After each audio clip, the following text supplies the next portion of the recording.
serious face to start the day with? Good morning. Good morning. All right. So what I'd like you to do, please, if you're able, stand for the Pledge of Allegiance. I pledge allegiance to the flag of the United States of America and to the republic for which it stands, one nation, under God, indivisible, with liberty and justice for all. Please be seated.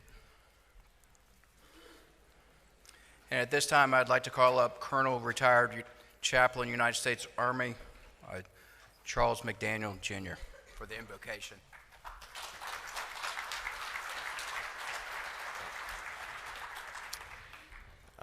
I'm in a fairly unique situation here. This time last year, I was just notified about the dog tag many of you have heard about, but we did not know that my father's remains for sure were with the dog tag. Subsequently, we found out that in fact they were. Praise the good Lord.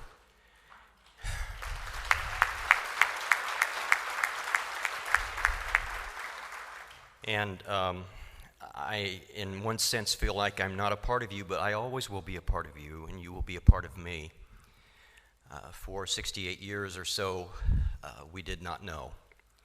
And so I give this to you a little bit with great humility to represent you for a moment. And with all that has happened to my brother and myself, and my mother, who is still alive, has severe dementia. So unfortunately, the sadness of this is she does not know that her husband came home, except for just from moment to moment. And so there is a sadness as well to that. But I hope that my story and my brother's story is also a little bit of hope for all of you. And as Rick Down said yesterday, you know, when these things are happening, he has not found his father, that it just comes as a surprise. And I hope you have that surprise very soon. I'd like to do a couple of things I'm going to share in prayer, which, excuse me, as a chaplain, I'm not apologetic really, but I'm going to read a poem which means a lot to me. It's called Those Honored Dead by Marion Mahoney. Why do you fly the flag today? My grandson wants to know. I fly it for the graveyards where the countless crosses grow. I fly the flag for children whose fathers are a name, a half-remembered memory of a face within a frame. I fly it for the families of sons and daughters lost. They know the price of liberty, how terrible the cost. I fly the flag for veterans who lost their youth in blood and saw their comrades slaughtered in the carnage and the mud. I fly it for the ones who marched in cadence off to war, to close their eyes forever upon some foreign shore. I fly the flag for grief poured out upon a granite wall, the laying on of hands that heals the scars within us all. I fly it for the sound of taps, that melancholy tune that lays to rest those honored dead who always die too soon. Let us pray together. I call upon you as did Jesus, Father, for we are here this morning and we are family in common, having lost a loved one. May we remember in our grief and uncertainty that in all moments of our lives that you are with us, even as you were and are with our loved ones. Thank you for this great nation, which never forgets the cost of freedom paid in full by our loved ones so long ago. Comfort us with your presence and promise of eternal life. Be with our president and our leaders who negotiate and seek the return of our MIAs. Thank you for those who diligently work in labs in foreign fields. Help each of us to keep the light of remembrance burning as we tell the stories of young men and women who, too young, gave their lives not only for this nation, but that others might enjoy the opportunities and privileges of freedom. Help us not to take it for granted. May we be a resource in your hands to comfort, encourage, teach. In your most holy name we pray, Father. Amen.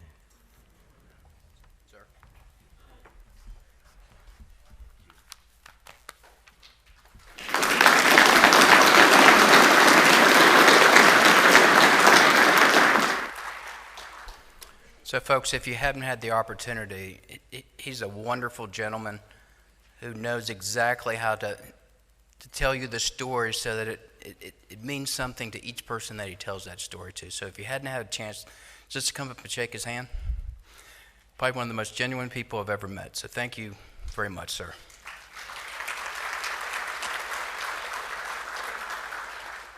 So on that note,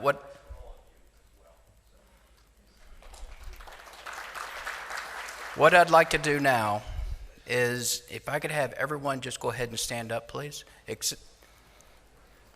And then on behalf of the United States government, this round of applause is for the families, all that you do, for the two-way conversation, and for remembering your loved ones.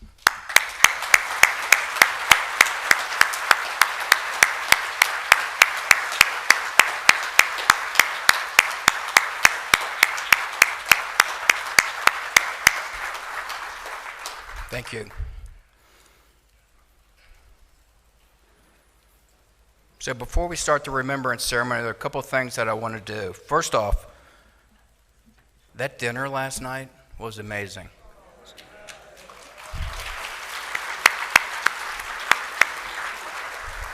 I mean, you talk about, the ministry just went above and beyond. It was an amazing evening. And did she have a wonderful voice? And the artwork in the sand, it was amazing. So if I can have a show of hands, so how many folks are in the crowd where your loved one came up on the screen? All right, so pretty amazing. All right, Irene Mandra, I just talked to her about 2 weeks ago. She sends her best. She was unable to make it. She's doing well. She's still full of spunk. And those that know her or know exactly what I'm talking about, she was just unable to make it for her health and unable to travel. I also want to give a shout out. Anybody that served in the Coast Guard? Okay, if you can go ahead and stand up, please.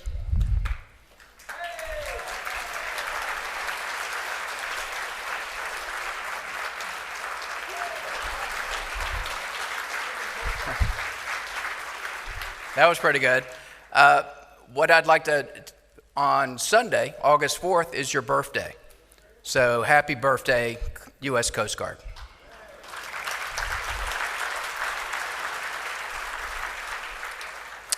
So Lee, if I can go ahead and get you to post up the where folks can get the Facebook Live, and while he's getting that posted up, on Facebook Live, we've had nearly 5,000 views.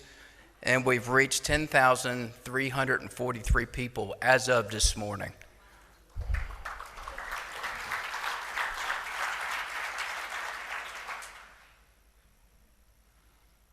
Hi, good morning, everyone. My name is Lee Tucker. Sorry, I'm in the back of the room. Hi, how you doing?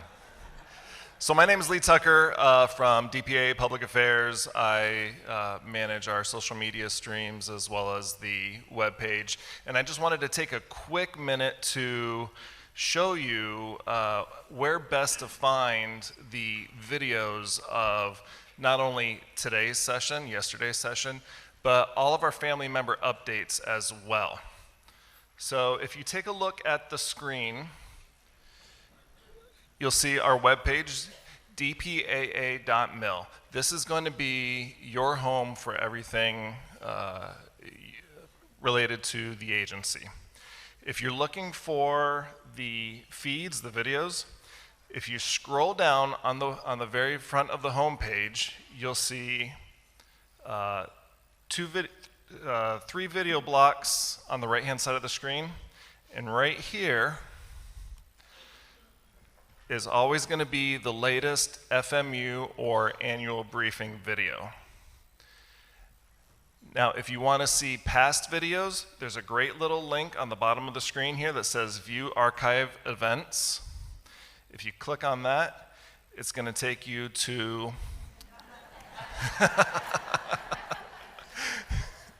Well, I haven't moved like that in a long time. It's going to take you to our Vimeo page where all of the events are archived. So as you see here, yesterday's videos are already posted. Here's yesterday afternoon session. Here is the morning session is there as well. So all of the events are going to be posted here. Now for our Facebook users, the easiest way to find our Facebook page, again, if you look at our homepage, dpaa.mil, you scroll all the way to the bottom, and you're going to see these links on the bottom here. If you click on the Facebook one, the F on the lower left, it's going to bring you to our Facebook page. And we always have great photos from the field, from our recovery missions, from our repatriations. We have an amazing team of photojournalists and video production specialists who are constantly producing content for this page. If you're looking for the video specifically, on the left, there's the video link. If we click on that, you're going to see all the videos that we've produced, including the family member updates and the annual meetings. Again, DPAA.mil is going to be your home and the easiest place for you to find all of these places. That way you don't have to remember the specific links to everything else. Hey, Lee, since you're already engaged, can you go ahead and put up the tweet from yesterday, please? Absolutely.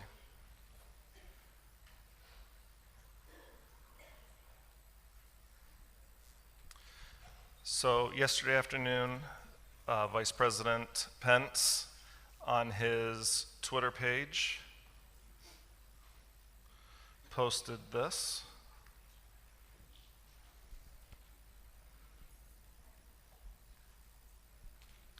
"1 year ago, I had the honor of participating in the repatriation ceremony of fallen heroes returned home from North Korea.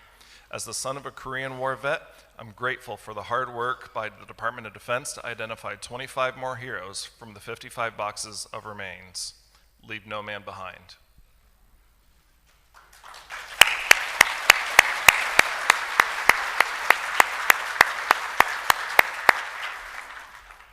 All right, thank you, Lee. So to that, before we get started with the remembrance ceremony, how many folks have liked us on Facebook or are friends of ours on Facebook? So I would highly encourage, if your hand did not go up, go ahead and take the time, become our friend, and you'll probably end up getting a lot more information than you thought you would get, which actually is a very good thing. So please go ahead and become our friend so that we can make sure that we share the information as we move forward together. All right, so at this time, and again, this was a lesson learned, comments back from folks last year, is to split the remembrance ceremony into 2 days. So that's what we've done. Now I would ask again, please use the format that's on the back on the very back page of your program to honor your loved one. In a brief, this is your opportunity briefly to honor your loved one. Raise your hand and the microphone will come to you. Now, I would ask, if you did do this yesterday, that you let others have a chance to do it today. So with that, we'll go ahead and start.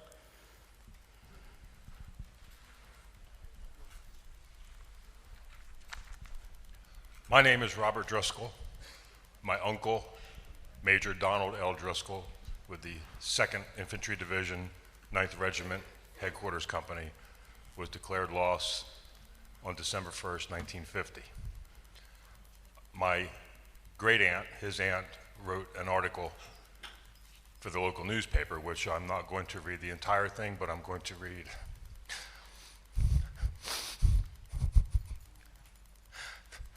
the last paragraph. because it applies to all of us. The term missing is fraught with anxiety and dread, especially when the enemy is godless and devoid of human pity. There followed 3 years of waiting and hoping that he would return at the end of the war, but this was not to be. We do not question the wisdom of God's plan. We are consoled in knowing that Donald so bravely gave his life for a cause of free men of the world. Thank you.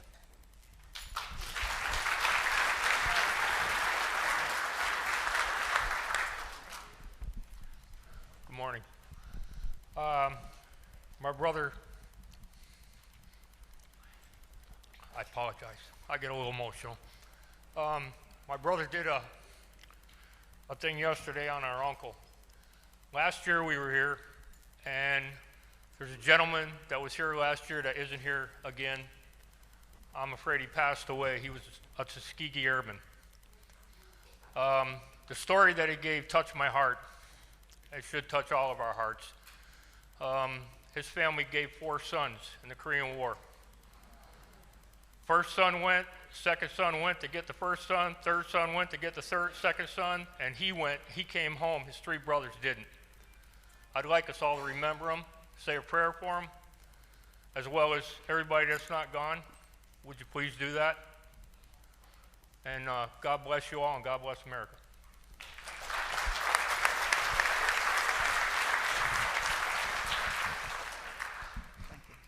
Good morning.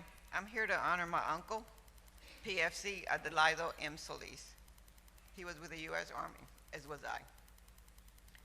His unit was B Company, 1st Battalion, 9th Infantry Regiment, 2nd Infantry Division.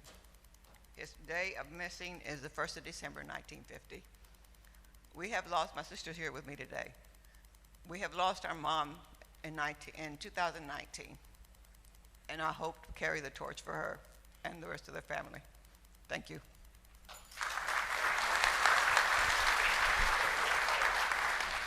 Good morning. My name is Barbara Ramirez. I'm here to honor my uncle, Corporal Ismael Garcia, who was on Dog Company, 1st Battalion,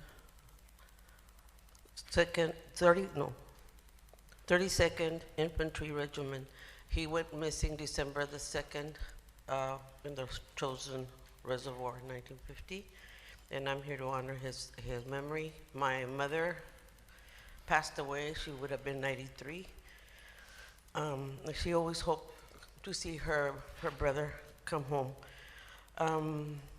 I am just wanting to say that I'm sure she's with him right now in heaven, finally united there with my grandmother as well, his mom. And I'm pleased to introduce my son, who's here for the first time, because I want my family never to forget my uncle. So I've even been educating my grandchildren, because I'm not eternal, I'll be gone pretty soon too.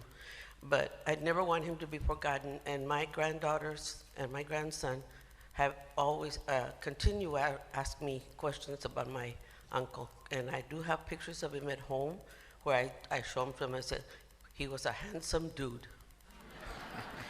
So I want to thank everybody here, because you've all been really great. Todd, really good.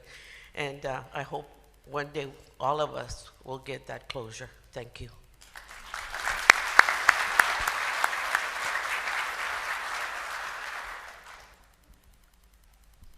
Good morning. My name is Heather Corris. I am here on behalf of my great uncle, Corporal Lawrence O'Day.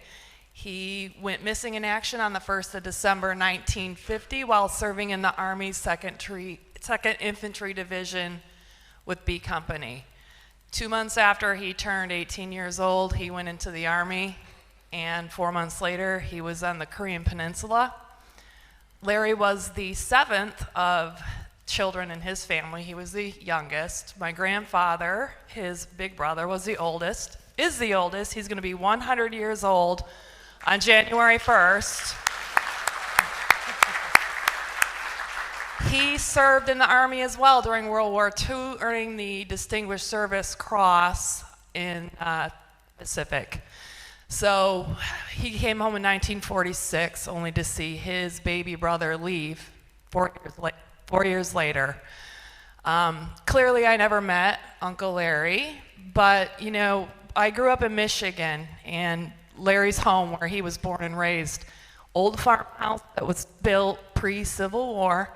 So that house was chock full of photos and letters and memories. And from a very early age, my mom would drag us out there to go clean for our great-grandpa, which we didn't really care for in the beginning. But as I got to be about 10 or 11 years old, I started going through all those drawers and reading and looking.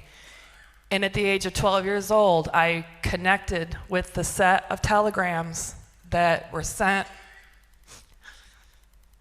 to my great-grandmother and grandfather. And every time I went, I would reread them. And I just thought, even at that young age, can you even imagine as a parent not knowing? And like most of you, and you know, they both died waiting for him to walk through the door every day. So I am digging. I will never quit. I have my 14-year-old niece that I am teaching and grooming. So if in my lifetime I don't get answers, she's going to pick up the mantle. And we just have to pray that my grandpa, who makes us call him Uncle Mike, by the way, he said he's going to have to live to be 110 so we can get some answers. So thank you all for being here. I'm so happy to see the young people. And like the Gold Star families of Missing in Action say, a man is not truly dead until he is forgotten. So thank you for being here.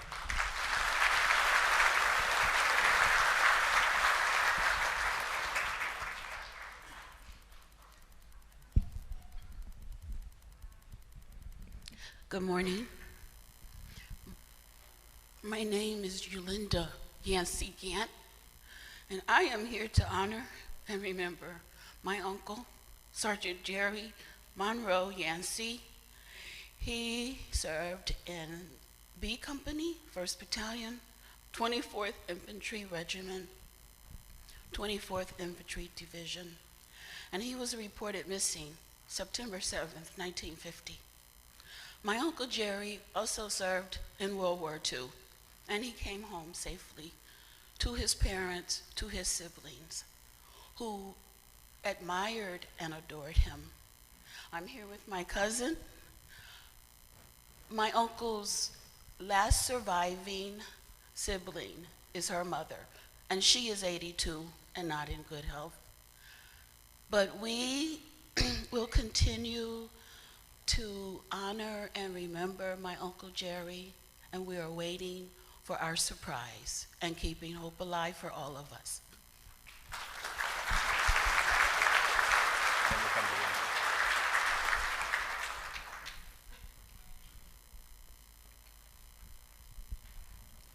My name is Margie Embeck, and I'm here to keep the memory alive of my brother.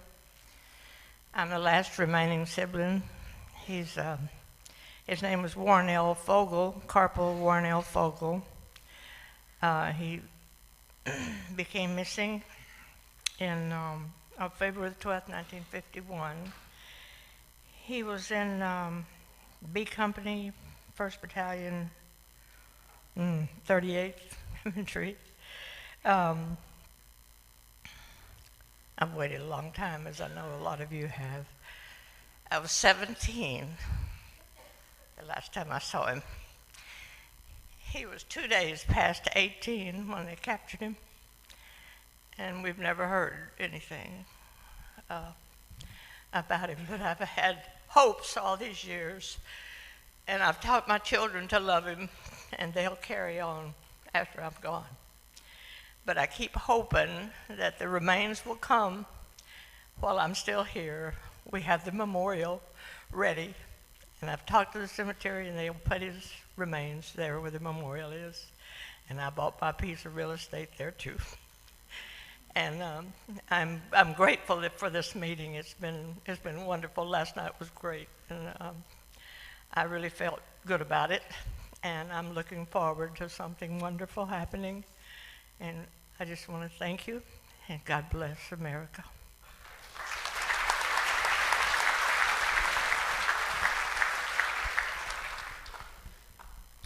Good morning.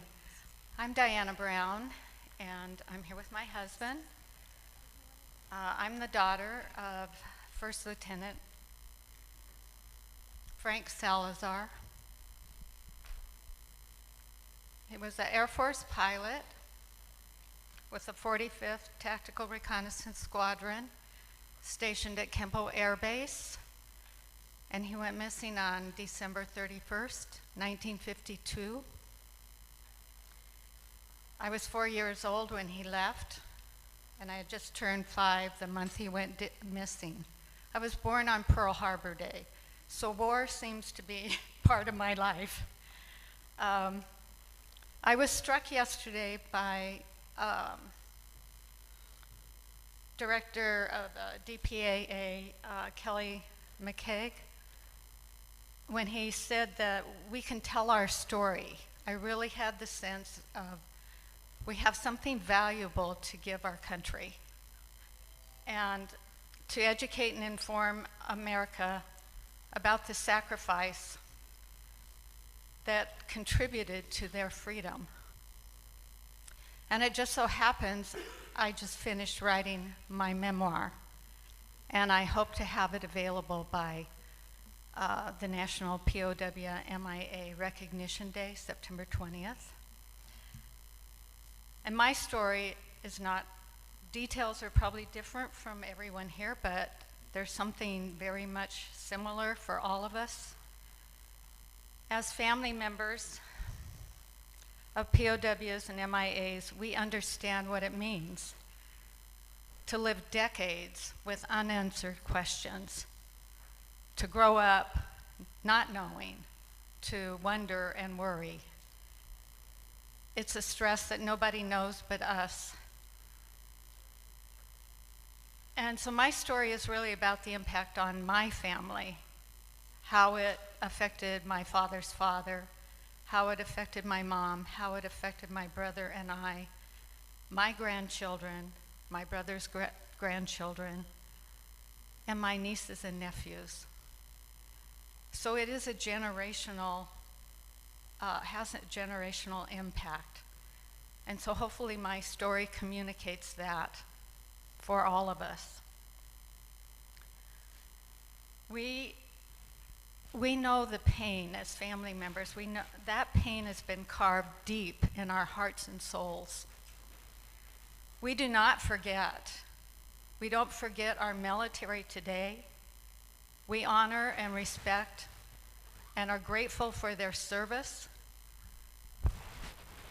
We're grateful for the freedom they provide us. They take that risk because we know the price of freedom. And I want to thank all of you.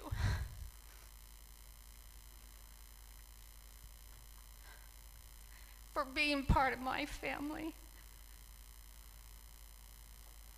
Because I've lost a lot of family. And this is where I feel like I'm really heard. And I feel like I can be a support to you as well. And I want to thank all of the presenters for your support and keeping my hope alive. I have never given up hope. Thank you.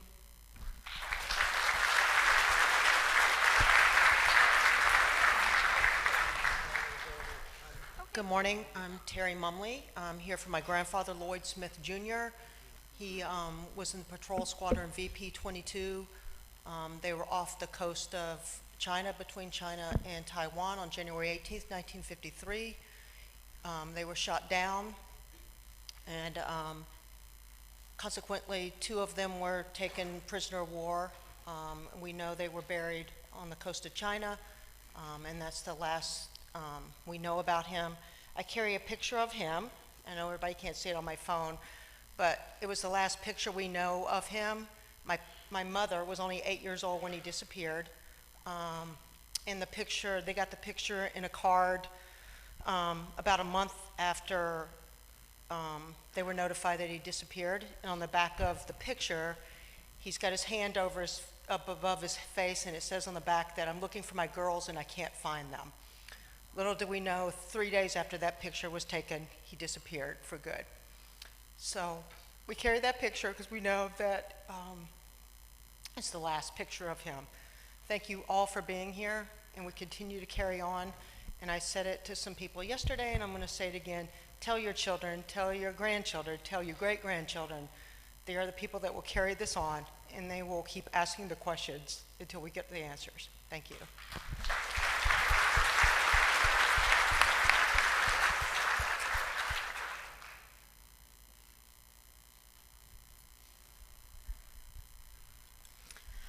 Good morning, everybody. My name is Angela Coons, and I'm here to honor the memory of my grandfather. And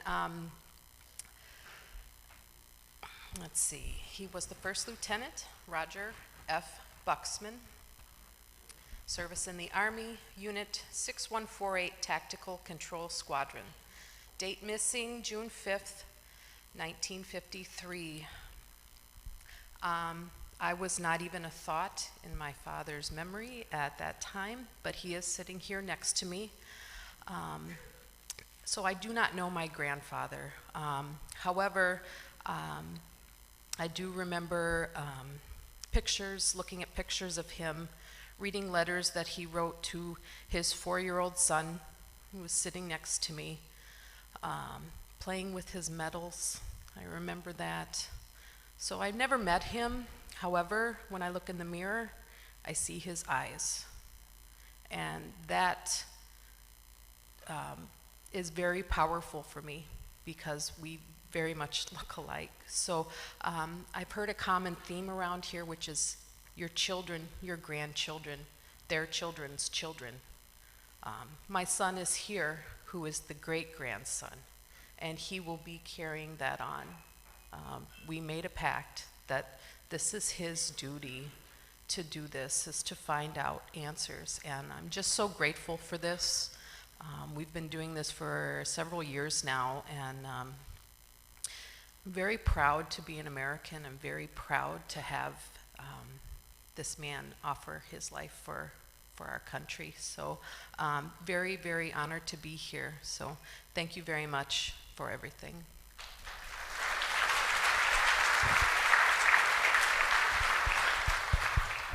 My name is Mel Hansen, and I'm here with my daughter and granddaughter, and this is about the, I think, 9th time I've been back here with a different grandchild. My uncle, PFC John Tuen, was with Charlie Company, 1st Battalion, 17th Infantry, 7th Infantry Division. Went missing on October 6, 1952. I happened to be on a vacation with my family from Oregon back to South Dakota the day that the Army presented the telegram to Grandpa that he was missing. I was 12 years old, and so it's been real important for me to keep this alive. And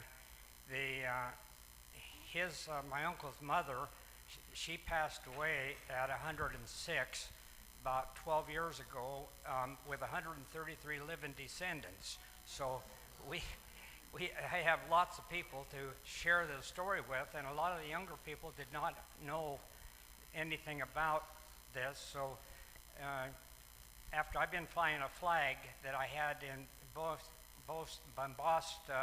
with Uncle John's name, rank, and everything on it, the MAI flag, and people have commented on it. So I had 75 of them made this last year to pass out to cousins, and I'm going to have some more made. So this might be a way that to help put in the minds of our younger to remember them. Thank you for these meetings.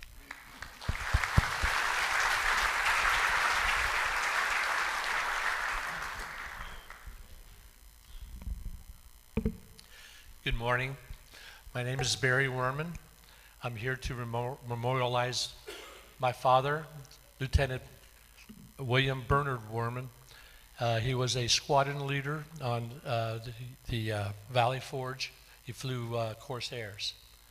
My father died when I was 2 years old, 1953, on April the 7th. My brother's a captain in the U.S. Navy, and myself are the only two living sons that of my dad. To this day, I wear this necklace, or this bracelet, which was his, and I wear it every day in his memory, and he'll never be forgotten. Thank you.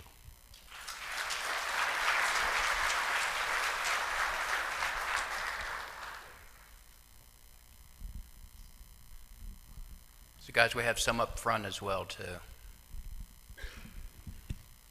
Good morning again. I'm here as the granddaughter of Captain Maynard Sorensen, who, Diana, note to connection to you, he was killed on December 7th, 1950. That was almost 10 years to the day before I was born, so I did not know him. However, his legacy before in the family for military goes back to the American Revolution, and his legacy now includes 2 coasties on active duty, 1 deployed in Bahrain right now, airmen who've deployed throughout the course of our war in Afghanistan. We've talked about generations here today, and so I'm the granddaughter. I have a grandson who was born in May, so Captain Sorensen now has a great-great-grandson who will be educated in the ways of the military and taught about his loss. There's sort of a funny peculiarity about, as we call him, Captain Maynard. He wrote very clearly to his wife, my grandmother, that should he die in battle, he wanted to be left where he fell. And we know that he is buried in UN Cemetery at Coterie and was probably not part of the group that was exhumed in Operation Glory. But the Marine Corps wants his ass home, so I reckon he'll follow orders and come home.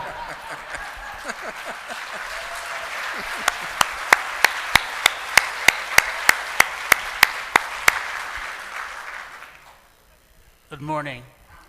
My name is Orlando B. Lightfoot, and I'm here representing my brother, Corporal PFC Martin Luther Howell, who is from the Headquarters Company, 3rd Battalion, 9th Infantry Regiment, 2nd Infantry Division. We were out of the Chicago area where we were growing up. He was listed as a prisoner of war on December 1st, 1950, with a reported date of death of January 28, 1951, in the concentration camp. Martin and I, ML as we called him, lived together in Chicago with a younger sister. He and I shared a bed together.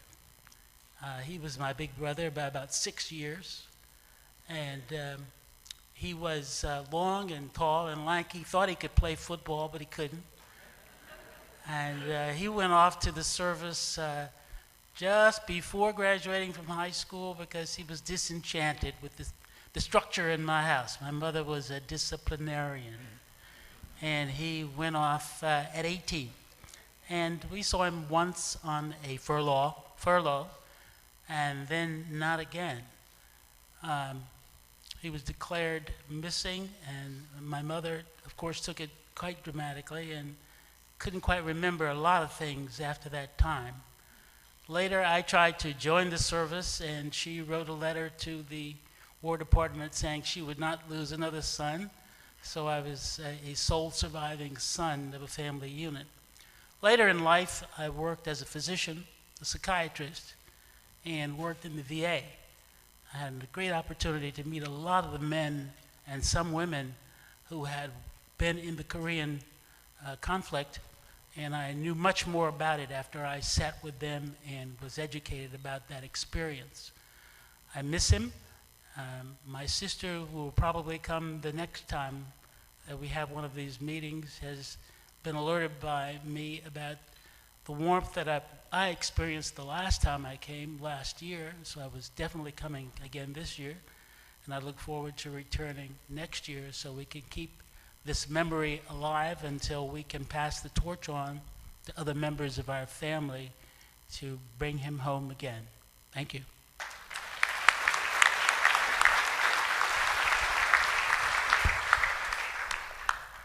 Good morning.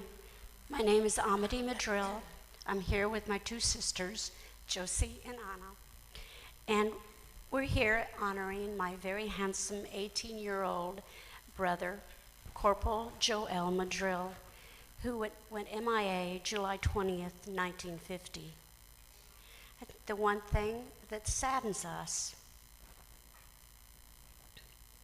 is that, like so many have said here, until the day that Mom died, she waited, she prayed that he would walk in through that door. In our lifetime, hopefully, we will be able to bring him home. Thank you.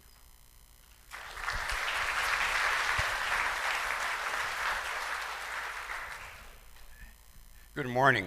Yesterday, in my comment, I was remiss in really mentioning the real reason why I'm here. My name is Edwin Adams. My brother, Corporal Charles Williams Adams, was with the 24th Division, 34th Regiment I Company. He was with the first group that was brought in. They were barrack troops in Japan, and when the UN asked for support, when Korea first asked for it, MacArthur picked up these barrack troop fellows out. There was a group of them. All they had was a .45, a clip, an M1 and a clip, and that's the only weapons they had. That's the reason why they were only in here about 3 or 4 days, and they were all just about slaughtered. He was captured on the 6th of July, 1950. I have unfortunately had a guilt feeling about he and myself and about Korea for many years. See, I was in Okinawa when the war started. When it started, we took Kempo. They dropped us in because of my training. That was necessary that I was in there. So I didn't know that my brother Charlie was in Korea. He didn't know I was there either. The night that we dropped in, we were put on alert in foxholes because the spotters had spotted a large group of movement coming north, heading towards Seoul. And we were told about 10 o'clock at night to get ready for hand-to-hand, that we were going to have combat with them. About 3 or 4 minutes prior to being ordered to fire, we were told to abort the mission. Everyone kept quiet, no news, we heard them go on by. Well, I didn't know anything other than what we were told. Months later, I was doing guard duty, and they came and took my weapon from me, flew me out of Korea, over the Japanese waters, and informed me that my brother was captured. He had escaped and was recaptured again. The point I'm getting, the guilt I have, that night, I came 3 or 4 minutes from firing on my own brother. I can't wait. This has got to be closed. I thank you for your support and your help. I made some beautiful friends. Brenda became like a sister to me. We have a relationship because of her brother. But folks, you're doing a great job. And keep it up. We really appreciate it. And thank you for your courtesies.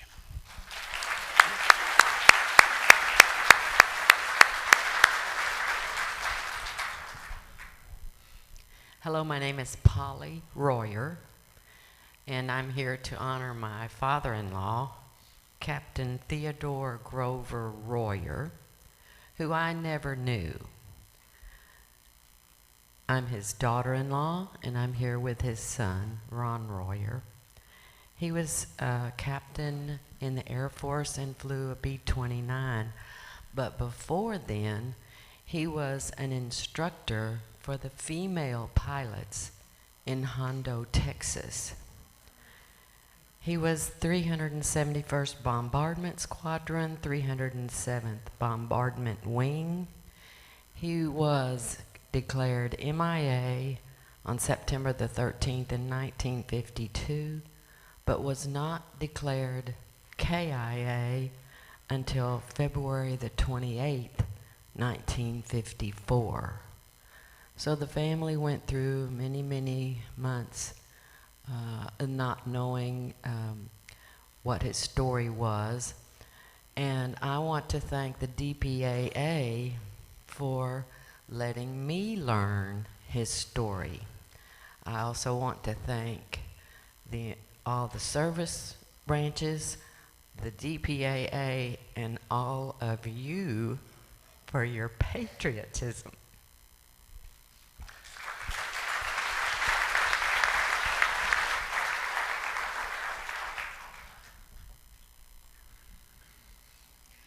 Good morning, all. First of all, I just want to say that God is just so good, because 2 of the families that I was looking for today, Donald Driscoll's family, as well as Martin Howell's family, who we just heard from served with my grandfather. My name is Stephanie Sims, and I'm here to honor the memory of my grandfather, Sergeant First Class John Henry McCall Jr. He was in the Army, Headquarters Company, 3rd Battalion of the 9th Infantry Regiment, 2nd Infantry Division. His date that he went missing was December 1st, 1950, and he was taken a prisoner of the war during the Battle of Cooneree. My mother was his only child, and unfortunately she never had the opportunity to meet her dad. When she was young, her family moved away from my grandfather's family, so she never had the opportunity to know her father or his family.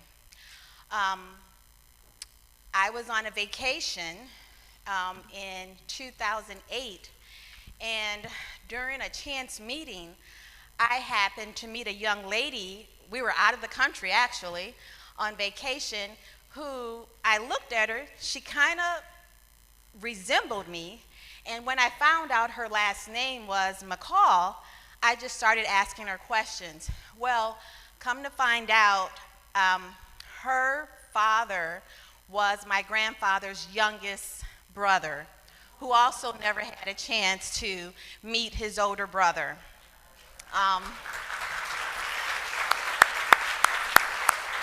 During our conversation while we were both on vacation, I happened to call my mom. She wasn't with me, and I was asking her questions about her dad, the little that she knew. And she just told me that her grandmother kept his picture on her mantle. She saw it a couple of times before the family had moved away. And she described the house. So I'm sitting here next to this young lady, and I said, well, my mother said, you know, her dad lived in a house that looked like this. And she goes, that's the house I live in today. She said, your great-grandmother, my grandmother, passed away, and I became executrix of the estate. So upon return from our vacation, 3 weeks later, she came to my home and she bought a keepsake box that she found in the attic because, again, she was getting ready to sell the home. Inside that box was a picture of my grandfather that I had never seen before. There were his letters that he had wrote home while he was a prisoner of the war, photographs, the first Western Union telegram that the Army had sent his mother notifying him that he was a prisoner of the war. And she wanted me to give this to my mom, his only child. I just can't say that. I thank DPAA because I started coming here in 2010. I've brought my daughters when they were in middle school, and now I have one a sophomore in college and the other finishing her last year of high school. And we just have to keep this alive. I had the opportunity to go to Korea with some wonderful people. Some remember me as the girl who penned the letter to her grandfather, Papa. I've met some wonderful friends here. Miss Alvina, Brenda, who I talk to on a daily basis. She knows when I take lunch at work. That's when she calls me. Amy, Dorothy, Mr. Ed, Brennan, a nice gentleman I met and had dinner with him and his mother the other day. Just coming here on the shuttle, I sat with the Storms, and they found out that their relative was just recovered. It's just such a blessing to be here with you all. And, you know, I have to say one of the blessings that I also received here, where I can't wait to talk to the Driscolls and the Howells, was my dear friend, Mr. Bob. He had just told me that, you know, because of the letter that Miss Brenda helped me write when I went to Korea, and I was able to read the letter, that he still has a copy of that letter. And he said, Stephanie, you know, I take your letter out and I read it like once or twice a month. He said, because even though your letter was penned to your grandfather, in that letter, you said everything that we wanted to say to our loved ones. And that just really touched my heart. And I just want to say thank you, Mr. Todd. Thank you, everybody that's here. I pray that we find closure and that all of our loved ones can come home. And God bless you all and have a safe return home.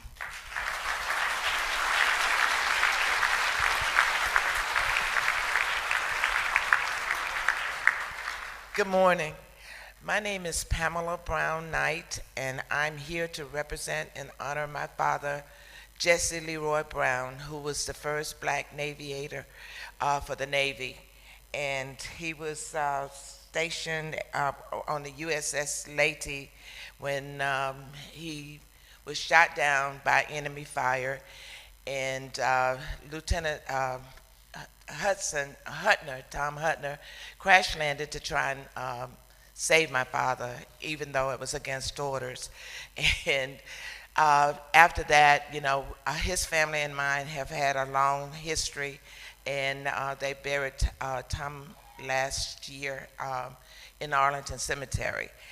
My father had always wanted to be a pilot, from what I understand, because I never really have any memories of him, because he died December 4th, shot down December 4th, 1950. 19 days later, I turned 2. So all I know is from what I've heard and what has, you know, what the Navy tells us about what happened. And I just want to let you know that my kids, I have 2. One, my daughter is his namesake, Jesse Leroy. Hers is Jessica Leroyce. And and I have a son, and I have 4 grandkids, and they are all aware and proud of the legacy that their grandfather represent for them. And I just want to thank all of you, and I appreciate this meeting. And I have learned some things that I didn't know, and it kind of threw me for a loop, but I'm okay. And the biggest thing that I want to do, and I hope that I can get some assistance, is my father doesn't have a resting place. And we've been trying to get him in Arlington National Cemetery. So if anyone knows how I can get that done, please help me. Thank you.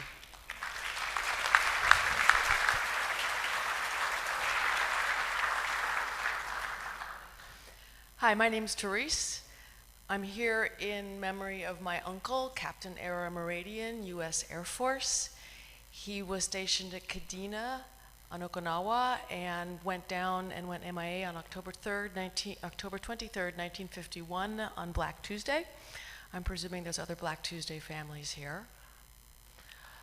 Yep, there's a few, always. Hi, Mike.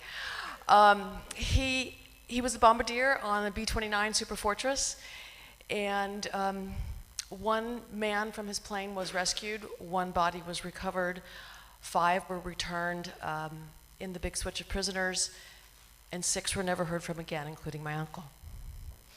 I'm actually here for my mom, who followed, this watch was very important to her, so when she passed away in 2013, it became very important to me also, and I hope to be able to pass it on to someone else. In 2013, after she passed away, I, of course, went through all of her things in her closets and drawers, and as a Depression-era baby, she saved everything. I don't even know the boxes of these folders I found with paperwork and things. But one of the things I found that was most beautiful was a box about yay big, 1951 era cardboard with 1951 era string tied it closed, and it was my uncle's box of personal belongings that had been sent back to them. I'm not sure my mom had actually ever opened it, to be honest, the way it was kind of packed in there. I think that she was, of course, hoping to be able to give it back to him personally when he came back. Having men from his plane come back in the big switch of prisoners must have raised incredible hope, and then not to have him there after that must have been quite a dash. I know it was a black cloud over her head. In the box were a lot of very interesting things, everything from a minutia diary of all the missions he went on, numbered and dated and timed, so I can see the actual mission from the last one he went on before October 23rd. Everything he spent down to the penny. Some pretty sexy pictures of his fiancée. I still have that box. I still have it tied shut. I've scanned and electronically saved and preserved things, but I still have the box and I still have it tied shut. And it's a beautiful memory. And I thank certainly the DPAA for doing what they're doing. I think that these meetings are fantastic. And the battalion of scientists and historians and anthropologists who back this mission are an awesome, awesome team. I super appreciate everything. Thank you very much.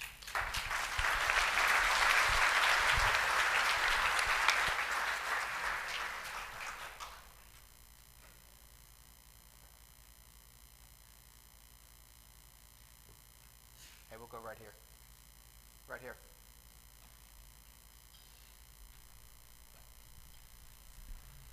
Good morning. Can you hear me? Okay. My name's Janice Torsey, and I'm here to honor my father, Major Charles Bunton, U.S. Marine Corps. He was a pilot in World War II. Then he went in the reserves after World War II and had a couple of kids. He went back in for Korea, went over in 1951 and was shot down on a mission right near the DMZ on January 29th, 1952. He was a member of VMA 121 MAG 33. I'm not sure precisely what the MAG means. My husband's helping me. He's retired Air Force, you know, interpret some of this. This is our first conference. We've not been here before, and I am grateful for all of your stories. Thank you so much for all your stories. I didn't know a lot about my father because as a young mother, my mother later remarried, and we weren't close to my father's family, and I didn't know a lot until she produced for me about 15 years ago every letter he had ever written her from his time in Korea, which was helped me to know him a little bit better. It was a enlightening and beautiful way to get to know him. Anyway, I just want to thank the DPAA, and I thank all of you for sharing your stories because they have been so valuable to me. Thank you.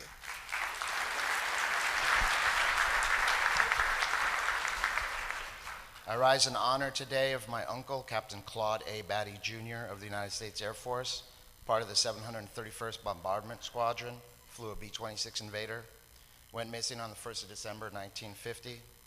His sister, my stepmother, was 18 years old at the time, and his daughter, my cousin, was 6 years old.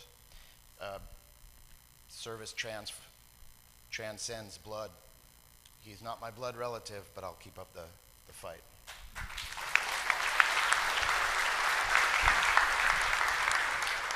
Good morning, I'm Doris Burnett, and I'm honoring my brother, Private First Class James Roy Newberry from Georgia. And what happened recently to me, I was going back to Georgia, I live in Nevada now, and before my high school reunion, and I get a call from my nephew's wife. She said, your brother is going to be honored, Macon, Georgia. And serendipitously, I was there. And so the mayor of Macon made May 7th, 2019, the James Roy Newberry Day forever.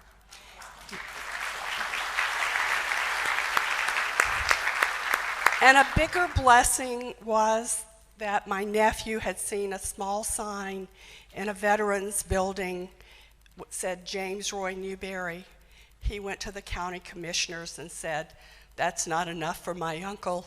It's got to be more. And so not only was a proclamation done, but on June 14th, Flag Day, at the Bethel Baptist Church, where if you were a child of Eunice and Cad Newberry, you went, there is a memorial. For the intersection has 4 signs with his name on it, and he honors him. And I know that when people see that sign, there will be conversations about who this missing in action and POW person was.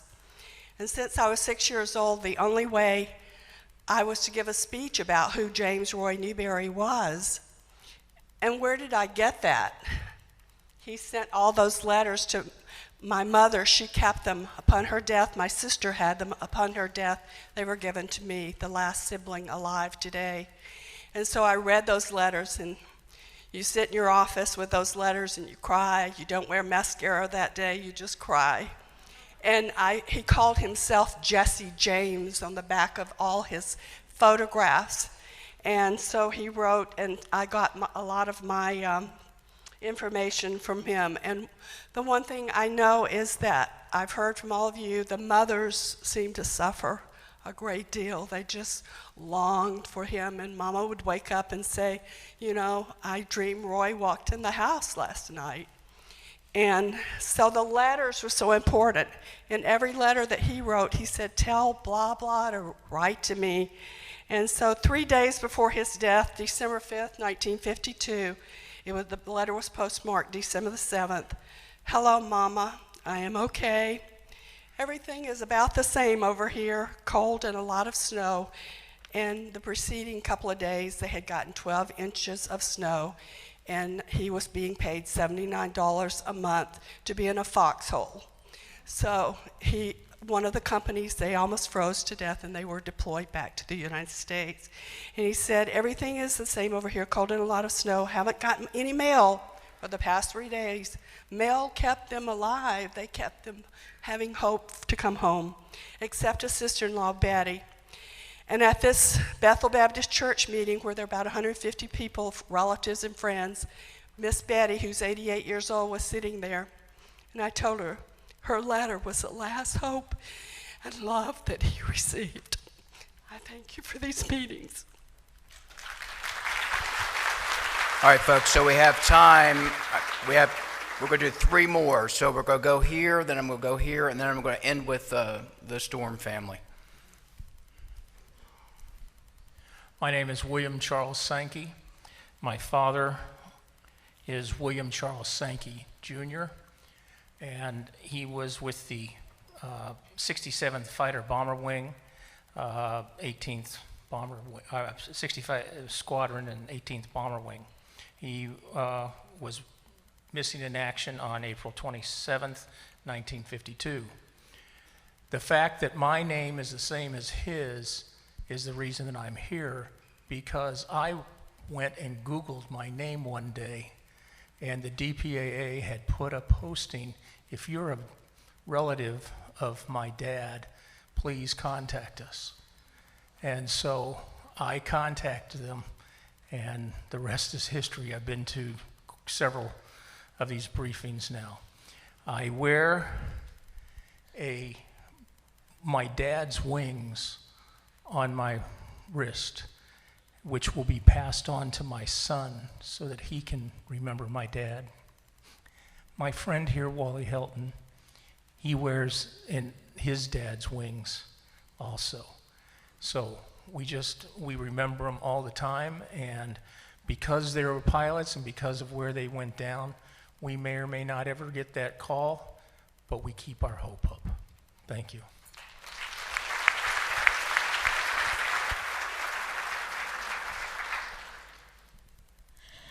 My name is Joyce Dalton. I come from Wilmington, Massachusetts. My brother, Ensign Ronald D. Eaton, he was on Fighter Squadron 74. And he was taxiing on the boat ship, Bonhomme Richard, when it dipped and his plane went into the ocean. They couldn't find him, but he was okay. Another ship picked him up. They held him for ransom. Does anybody know what kind of ransom? It was ice cream. His ship didn't have ice cream. But he did get over there. And he didn't need to go on the mission that he went on. It was his 3rd mission. But he wanted to get his missions over with to get back home. for his fiancée. I didn't like the way the family was notified. I happened to have been sent home from work because it was too hot, and a taxi pulled up. It was the telegram, and I thought that was terrible. I'm glad they don't do that now. Yeah, I'm getting beyond myself. On his way back, recovering after being thrown in the ocean, he wrote a poem.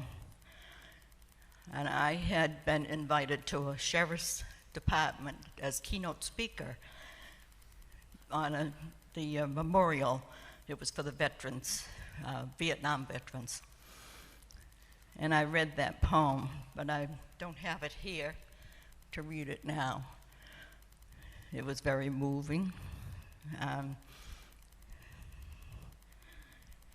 I had also went to the town when they had the Vietnam Memorial Wall, and the veterans agent there pointed me out as a Gold Star family member. The veterans agent from the state was there and came up to me and wanted to know if I could be interviewed by WBZ, which I did. Then from there came the sheriff's letter to be a keynote speaker there. It is very moving to do that. But to get back from the telegram and all, I had found, after my mother and father had passed away, going through the house, tucked way in the eaves, not even in a box, just in a small box, letters from other survivors. He was shot down and picked up by a helicopter, which was shot down. Another helicopter picked him up, and that was shot down. And there was only one survivor. That was a medic. And I understood that the medic came back and told that my brother saved his life. He was hanging on to the medic when that helicopter was shot down and lost his grip. And I believe it was because, as we were told, he had pulled the cord for the parachute, and that's how he lost his grip and fell. Let's see. I should have had everything written down, but I didn't write it down. The letters that I found were letters that my mother had written to him, came back unopened. They are still unopened. I just don't have the heart to open them. Letters from the survivors, not survivors, but the family members of the ones that didn't come back. They conversed back and forth. Someday, I hope I can get up with the medic, but I don't know how to reach him. I'd like to talk to him sometime. Well, we have a memorial at the corner of where he grew up for him, and the house was sold, which yesterday it was torn down. But they're leaving the monument there for him.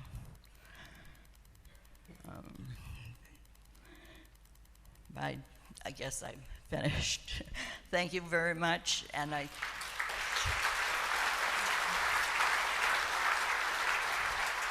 like coming to these meetings. It is very informative. We started with my mother and father, went to the State House in Boston when they first tried to find any information and all, with my brother's fiancée. She has since passed too. All right, thank you, ma'am. Thank you.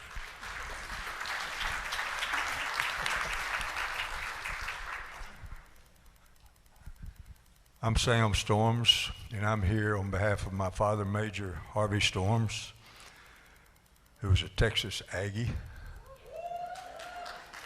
Thank you. We're here to represent his honor and also to let you know that he was casualty in the Chosin Reservoir, December the 2nd, 1950. And I'm the only one of the 4 boys that remember him because one of them was made in Japan and hatched in, or born in USA. And my other 2 brothers were in diaper stages of life. And that's been probably the biggest grief of my life, is that they didn't know Daddy. He was quite a man. I heard about the briefings in the late 90s, and that was a long time ago because Johnny Webb had dark hair. The first time I saw you. And it's been wonderful, wonderful ever since. Let me tell you all, if you're new to this organization, if this is your first trip or not, it's been nothing but a blessing to deal with the DPMO. It's not a job, it's a mission for them. They've been very, very supportive. If they didn't know anything, they told me they didn't know anything and to quit asking. Come back later, they'd find something out. But anyway, our life and our struggle and the joys of growing up with the memories of a wonderful father, but not present on this earth. When we got the call, told me, it said, Sammy, I don't know how we're going to make it, but God's going to see us through, and he did, and he has, and he is. Friday morning at 9:35, got the call. Greg Gardner said, I got some good news. And my first thoughts, Greg, were, you're going to pay my hotel bill. That's what I thought. I said, why is he calling me? I didn't want to answer the phone, but it had Fort Knox on the bottom of it, so I had to do something. And then he said, we found your daddy.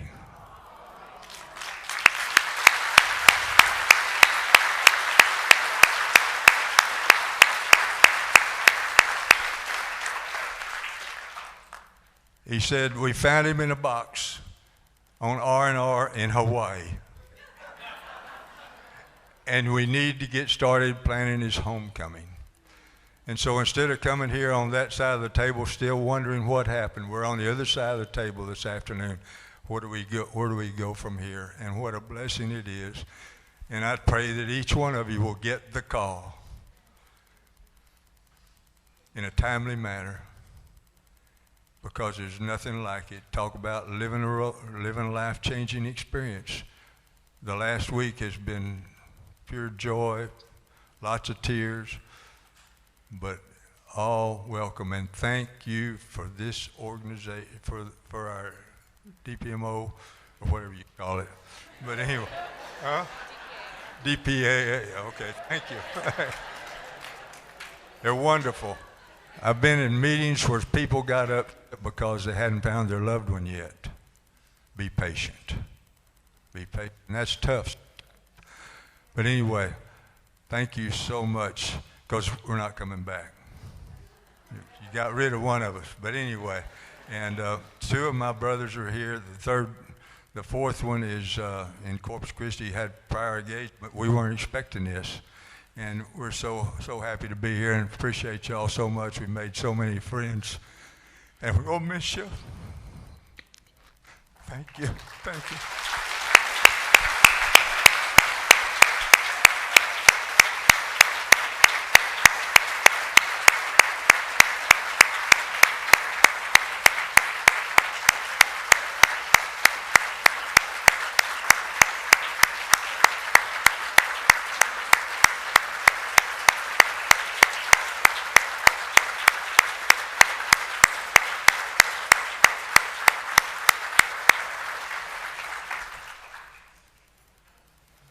Now, sir, I have to tell you, I'm a little surprised being that you're from Texas that you didn't say everything's bigger and better in Texas. I knew I'd get some comments there. All right. All right, folks, thank you so much for sharing your memories. And I always my takeaway here is that we're a family. And it has to be that two-way conversation. And that two-way conversation isn't always a good conversation. Sometimes we get mad at each other, just like family.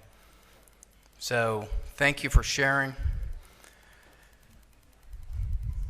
With that, we'll continue on with the briefings. Next up, to give a Korean and Cold War operations and initiatives update is Rear Admiral John Kreitz, Deputy Director, Operations, DPAA.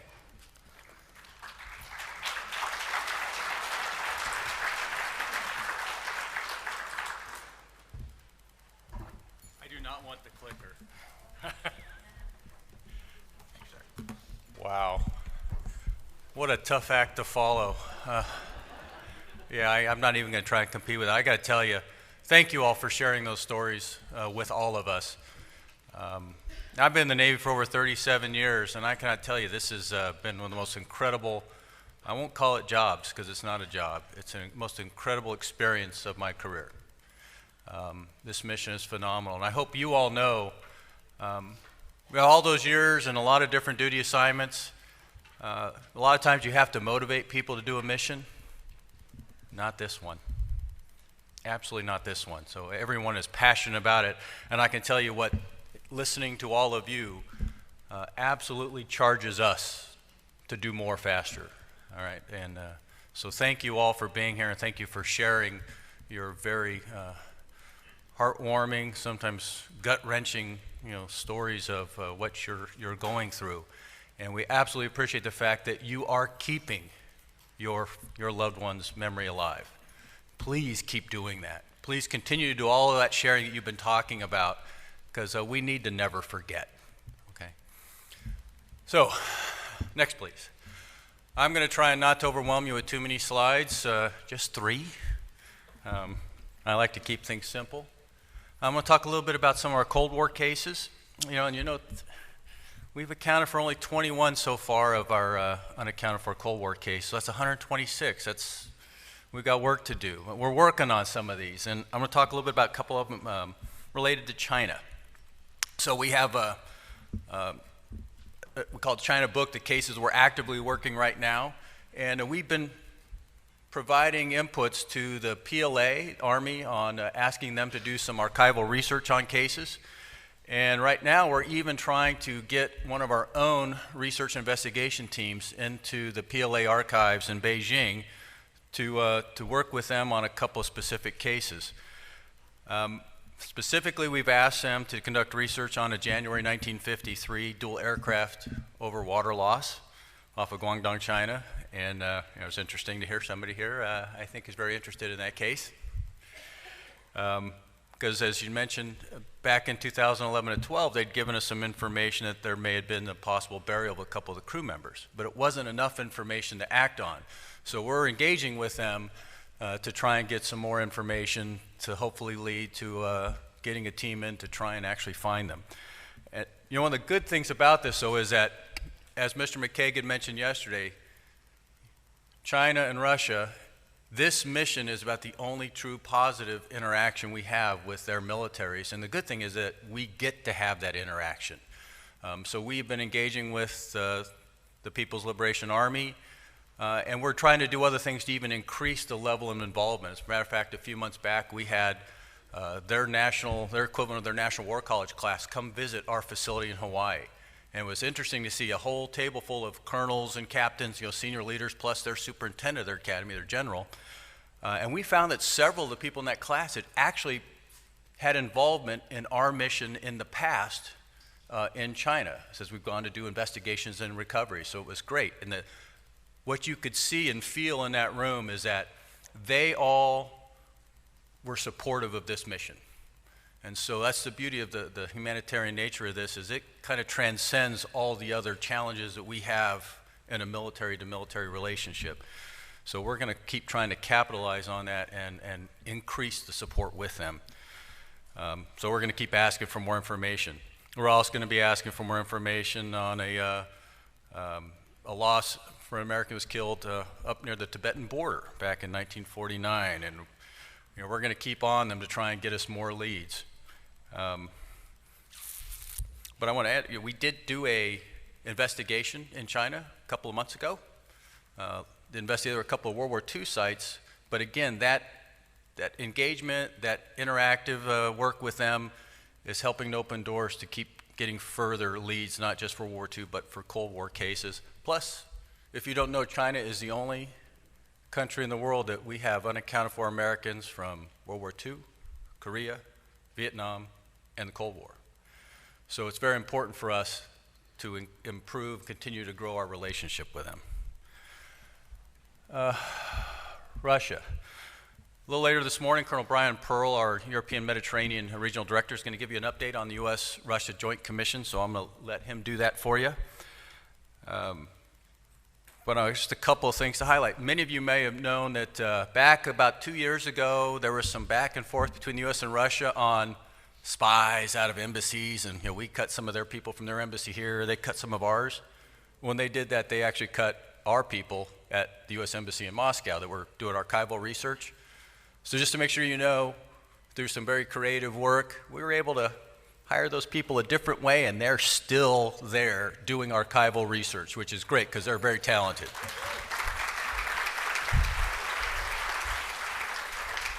Yeah, thank you. I want you to know that we're still on it. Then they're phenomenal supporters of our mission, and so they were willing to do about anything to stay on task. Let's see. So I also want to mention that last year, I think we talked about it here, that we had done an investigation up north of Vladivostok. We sent a joint U.S.-Russia team, and I got to tell you, the Russian Army was incredibly supportive. They provided helicopter support, troops, all the coordination and work to go look at 3 potential aircraft loss sites to see if there were any of our Cold War cases. Unfortunately, they were not. But we also brought in a partner from a professor from the University of Pittsburgh, brought in this really cool state-of-the-art ground-penetrating radar, and we went and looked at an old Soviet Hospital 404 site that may have had some burials from a Cold War aircraft loss. And we did find some anomalies. So the good news is that we're on track. We've been coordinating, our Europe Med section has been coordinating with the Russian counterparts, and it looks like we're on track to get all the permits and everything to go this September to do an excavation of those potential burial sites, which we're hopeful will be some of ours. The plan will be to excavate the remains and then analyze them and determine if they're ours. So the good news is that mission is on track to happen here in a couple of months. One other thing I want to mention is we recently also got a partnership with a group called Deep Sea Productions as a documentary filmmaker. You know, okay, what are they doing? Well, they're searching the Baltic Sea, looking to locate a PB-4Y aircraft. It's one of our Cold War lost cases. So they're off doing some work, doing side-scan sonar work and everything, trying to help us find some more of our Cold War cases. So there is some movement in Cold War, and we're still trying to do more there because, again, as we know, that was a long, drawn-out war that most Americans today don't know about. Well, most of us in this room do, and we've got work to do there. Next. Okay, you've already seen that 505 Korean War identifications so far. A lot more to still do. Dr. Veronica Keys is going to come up right after me. He's going to give you a great update on our overall Korean War identification project. But first I want to give you a little update on the Korean War disinterment project, which we got to announce last year that we'd gotten permission from other entities in the Department of Defense to disinter all of the remaining 652 Korean War unknowns out of the Punchbowl Cemetery in Hawaii, which was great. So I know some of you have submitted individual disinterment requests over the years. You don't need to do that anymore because we're going to disinter all of them, right? And we're doing that.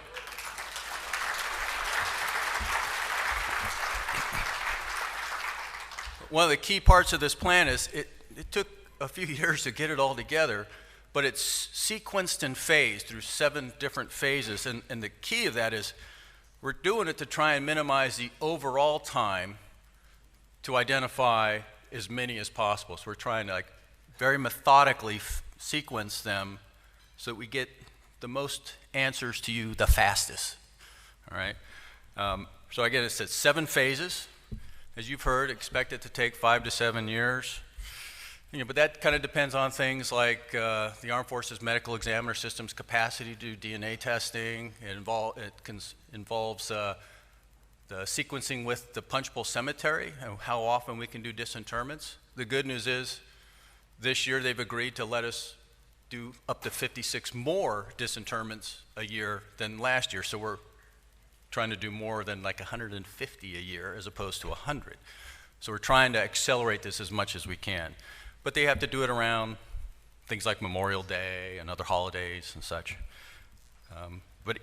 So in each group, each phase is grouped by their reported geographical recovery location and the temporary cemeteries in those areas.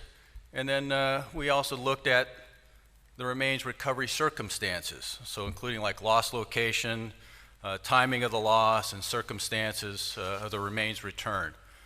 So again, I want you to take away from this that the phasing and order of the disinterment were carefully considered to ensure efficient use of our agency analytical resources, plus our partners in this effort, so we can provide answers to the greatest number of you in the most expeditious manner. So it's about getting as much of this done as quickly as we can, all right?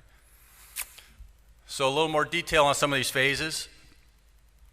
Each of them was kind of structured first to look at the least difficult to identify to the most difficult, and for remains for which we have the most information to help in that identification. The plan was also designed to disinter the unknowns associated with unresolved casualties from the beginning of the war first. So phases 1 through 4 deal with casualties from July to September 1950. Phase 5, as we start getting at some of the more difficult ones, includes unknowns recovered from the Seoul area.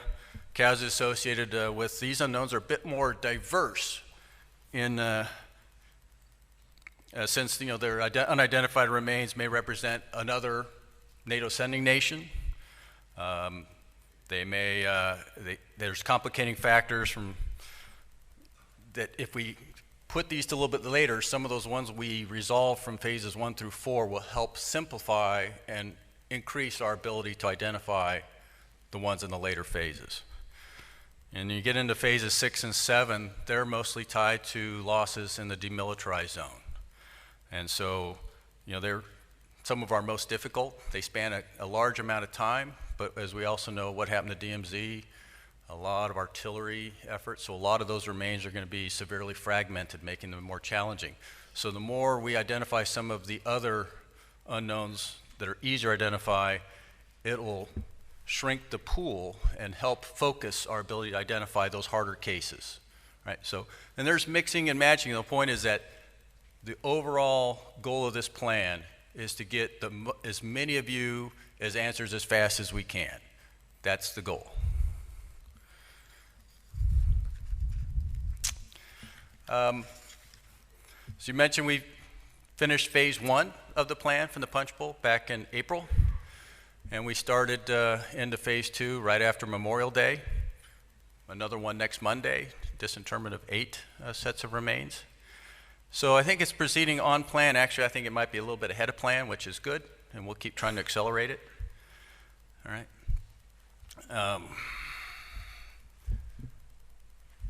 Our Republic of Korea counterparts, you may have noticed, came in just before I came up here. It's good to have you again with us this morning.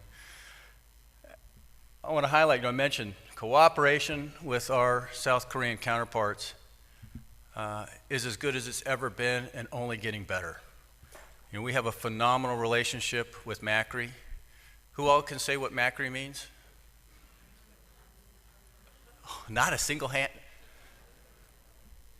Okay, it's the Ministry of National Defense Agency for Killed in Action, Recovery, and Identification. So some of you knew the answer, you just didn't raise your hand. All right. I will let Mr. Hua talk about MAKRI some more, because he's going to be speaking this morning and filling you in on all the great work that they're doing. Again, the partnership we have with them goes back to their beginning. It's phenomenal. I often see MAKRI personnel in our facility in Hawaii. They come and go. Our folks are there all the time. The point is, it is a great cooperative relationship that, working together so closely, we get some synergy from that. It helps us. We do work in South Korea, because while most of our losses are in the DMZ in North Korea, there are still unaccounted for Americans in South Korea.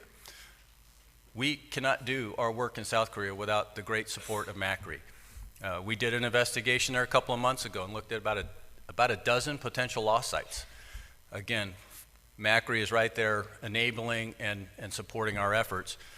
Some of those investigations are leading to the fact that next spring we're going to go back and do some more investigation, but we're also now going to do a recovery mission next spring in South Korea. Again, with the great support of our partners at MAKRI. Next, please. So I know Mr. McKeag talked to you a little bit about North Korea. So one of my great tasks as a Deputy Director for Operations is, I have oversight and the great honor of working with all of these great Americans, DPA personnel, partners that go do field operations around the globe. So we plan missions. Well, we've been planning to go resume field operations in North Korea. And as Mr. McKeag said, we are ready to sit down and talk with our North Korean counterparts as soon as they agree to talk with us. In the meantime, I can tell you, we have a plan ready to go. And if we can come to an agreement with the North Koreans, well, we're prepared to go and establish 2 complete base camps and look to do operations through as much of the next fiscal year as we can. And to kind of give you an idea, we look at windows.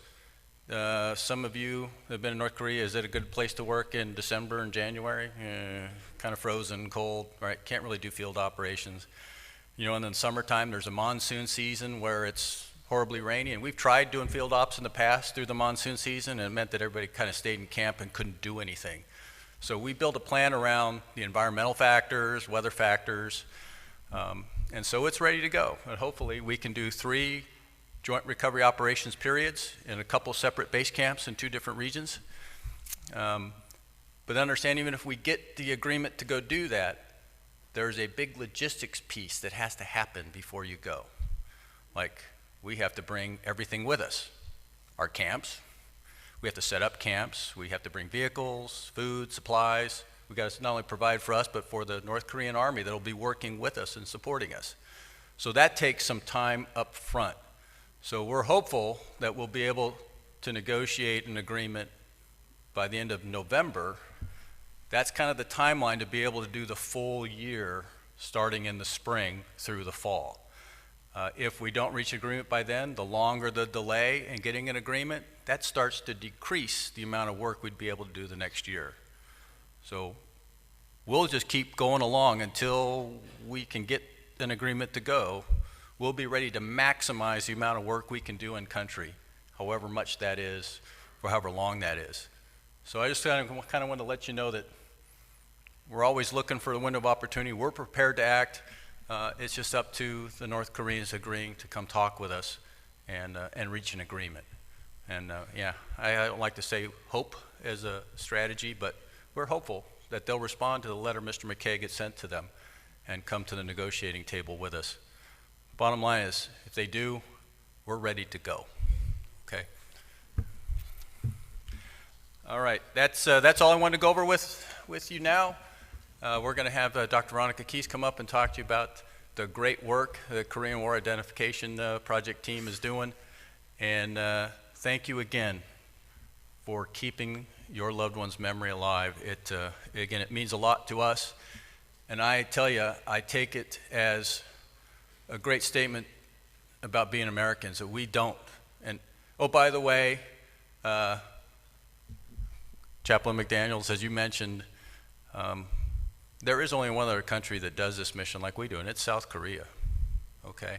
And I tell you that there's no other country, other than the two of us, that seek to find our fallen and identify them as the individual and return them home, all right? So feel proud that we do this, and please keep that message out there that we don't forget, all right? Thank you.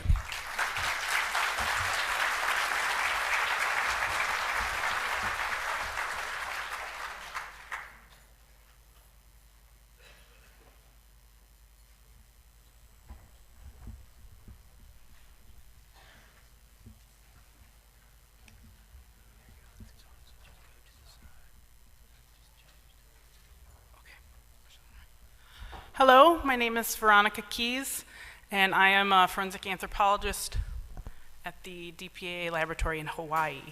And this morning I'd like to talk to you about some of the progress that the Korean War identification team has made over the past year. Oh, this way. Yeah. So the Korean War Identification Project is now coordinating the identification process for all Korean War cases. Our team is made up of 9 full-time analysts, including Dr. Jin, who is our project lead, and myself. We track cases from both North and South Korea, and this includes remains that we've received from disinterments in the Punch Bowl Cemetery, remains that have been turned over to us from North Korea, remains that we have received during, or we recovered during field operations, and also remains that have been turned over to us through our counterpart organization, MAKRI, in South Korea.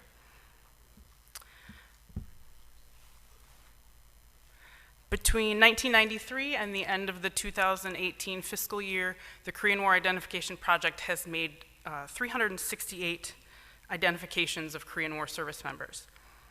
Our ability to do this has been largely thanks to the establishment of a dedicated team of analysts who are working on the Korean War cases full-time, and also an increase in the amount of analytical space that we have in our laboratory to conduct these analyses.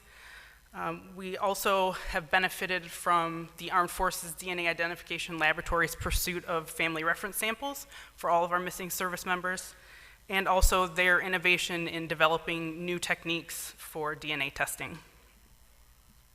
This number does not include all of the Korean War identifications. As we've mentioned before, we've recently passed 500 IDs of Korean War service members. So until recently, the Punch Bowl cases were not managed through our project, and there are also some cases that were identified before 1993, so they're not included in this number. So a major focus of our efforts over the past year has been in analyzing the K-55 assemblage. I was honored to be a part of the team that went into Wonsan, North Korea to take custody of these remains. In this image, you can see how the boxes were laid out for us at the Wonsan airport upon our arrival. So we provided these boxes and packing materials to the North Koreans prior to our arrival, and they had carefully packaged them and arranged them for us when we arrived. We were on the ground in Wonsan for about 3 hours, and during that time we did an initial review of the contents of the boxes to establish that they were human remains, which they were, and also that they were likely to represent US service members, which they appeared to be. In some of these boxes, we also had material evidence, and those items were consistent with military-issued gear, US military-issued items that would have been with the service members during the Korean War era. And we did receive one identification tag, which belonged to Master Sergeant Charles McDaniel. The North Koreans also provided us with some background information on where they reportedly recovered these remains from each box. And then after that initial review, we escorted the remains back to Osan Air Base in South Korea, where we did a more extensive review over the next 3 days, where we looked at the contents of each box and photographed everything before we then transferred them to cases draped with US flags. They were put put onto 2 C-17s, and then myself, Rear Admiral Kreitz, and Dr. John Bird had the privilege to escort those remains back to the United States. We arrived in Hawaii on August 1st of 2018, and all of the remains were accessioned into our laboratory that same day. So this map shows the location of the K-208 boxes, which was a large turnover remains we received from North Korea in between 1990 and 1994. Those boxes, a majority of them came from 3 major regions: the Unsan Kujang area, east of the Chosin Reservoir, and Suwon POW camp, which are the purple, green, and orange circles on the map.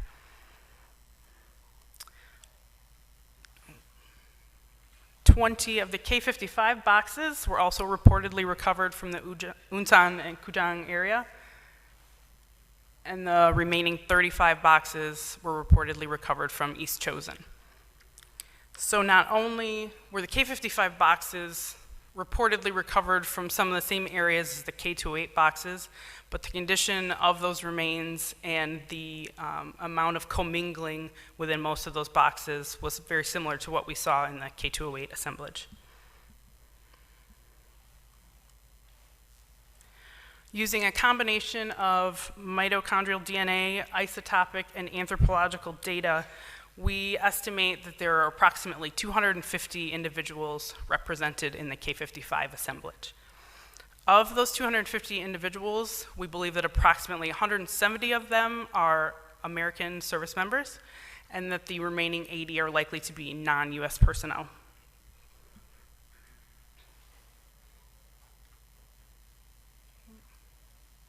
The next slide is just a timeline that shows some of the milestones in our analysis of the K-55 remains. As I mentioned, they were accessioned into the laboratory on August 1st of 2018, and the Korean War Identification Project immediately began the inventory of the approximately 700 skeletal elements in that assemblage. We completed our inventory by the end of August. And in conjunction with that process, we also selected elements to be sampled for DNA and isotopic testing. And by the end of October, we had selected 505 skeletal elements for DNA testing, and they had all been sent to the Armed Forces DNA Identification Laboratory so they could begin their testing. In that same time frame, we also nominated 400 elements for isotopic analysis, which Ms. Leslie Chesson talked to you all about yesterday afternoon. In January of this year, we received the data from their pilot study of 99 of those samples, which indicated that between 25 and 30% of the assemblage was likely non-US individuals. So that number comes from those samples that showed that isotopic signature that was not consistent with eating a Western-style diet.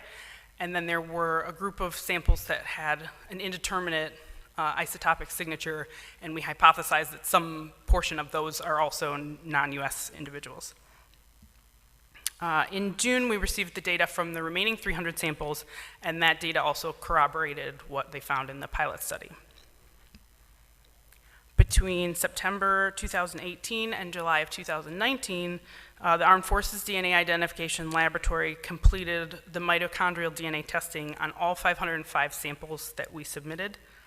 And based on those mitochondrial DNA results, the Korean War Identification Project requests additional nuclear testing, which are the autosomal and YSTR testing that Dr. McMahon explained yesterday. And we use those tests to confirm or exclude individuals who might match that mitochondrial sequence.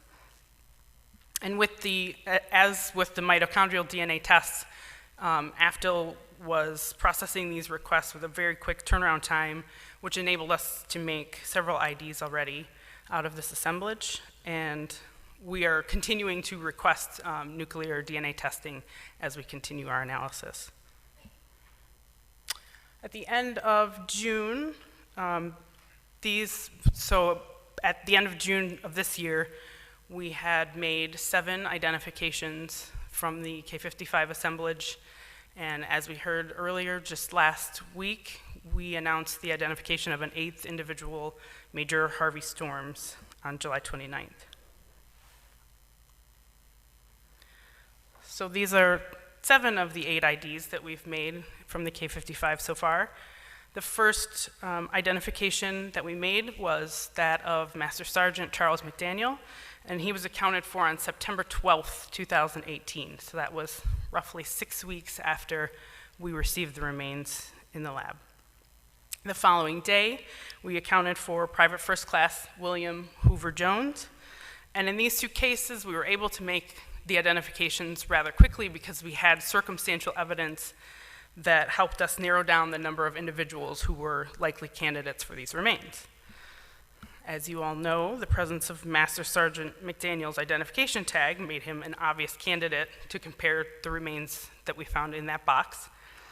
And similarly with Private First Class Jones, the state of preservation of his remains allowed us to estimate some aspects of his biological profile. So we were able to estimate his ancestry and his stature, and that, based on the information we received about his recovery location, enabled us to come up with a very short list of candidates who were likely to be these remains. And so we were able to identify these 2 individuals rather quickly. Over the following months, as we received the DNA results back from the Armed Forces DNA Identification Laboratory, we were able to identify Sergeant Frank Sullivan in January, Corporal Billy Butler, and in April, Corporals Charles Lawler and Earl Markle in May, and Sergeant Vernon Judd in June, and most recently, Major Harvey Storms. In these cases, the DNA data that we received from AFDIL combined with that historical data that we received from the North Koreans were able to confirm the identity of these individuals. And I'm also happy to reiterate that we will be announcing the identification of an additional 23 individuals in the coming weeks. And with all of the mitochondrial DNA results that we've received, thanks to the amazing work of Dr. McMahon's team at AFDIL, we will be continuing to build these cases so that we can continue with these identifications into the next fiscal year. So I have spent a good amount of time talking about the K55, but lest you get the impression that that is our sole focus, I'm going to shift gears and talk about our work with the punchbowl disinterment cases. So last year at the meeting, as was previously mentioned, DPAA announced that we received approval to disinter all of the remaining unknowns from the Korean War that are currently buried in the Punchbowl Cemetery. We completed phase 1 of the disinterment in April, and we began phase 2 in June. These disinterments usually take place twice a month, and we have the support of the amazing staff of the Punchbowl Cemetery. These are just a few images from various disinterment ceremonies. And as you can see in the bottom right image, that is an employee of the Punchbowl Cemetery, and on their uniform they have the POW MIA emblem, which is just a visual reminder of their commitment to our shared mission of full accounting for all missing service members. So at the beginning of 2019, the Korean War Identification Project took on the tracking and management of all the punchbowl cases. So as I mentioned earlier, these cases didn't used to be managed through our project, but they are now. So once the remains are disinterred from the punchbowl and they are received at the laboratory, the Korean War Identification Project team immediately begins cleaning of the remains, and then we conduct an initial assessment on that assemblage. We determine whether or not there appears to be any commingling of the remains, which means whether or not we believe there's multiple individuals represented in that assemblage. And then we look for the presence of remains that would allow us to do additional testing. So whether or not there are dental remains present, whether clavicles and vertebrae that would be eligible for chest radiograph comparison, and then we refer those remains to the appropriate analysts for that testing. We also come up with a strategy to nominate samples for DNA analysis and isotopic testing. Keep in mind that these remains are had been treated with chemical preservatives, so these are the ones that Dr. McMahon was talking about. We'll go through that next generation sequencing process. So again, that's a separate process than the DNA testing they use on the K55 remains. And they have developed that next generation sequencing technique specifically to get better results out of these degraded samples. So we also review the X-file documentation that goes along with these cases for information on the recovery circumstances, and we also establish a biological profile for the remains, and then we use that information to come up with these short lists of names that are possibly associated with a particular set of remains. And then as the data comes back from the various lines of testing, so the dental comparisons, the DNA, chest radiograph analysis, we then compile all that data and look for consensus that all of this data is pointing to one individual. And when we have overwhelming evidence that supports the association of an individual with those remains, then they are able to be identified.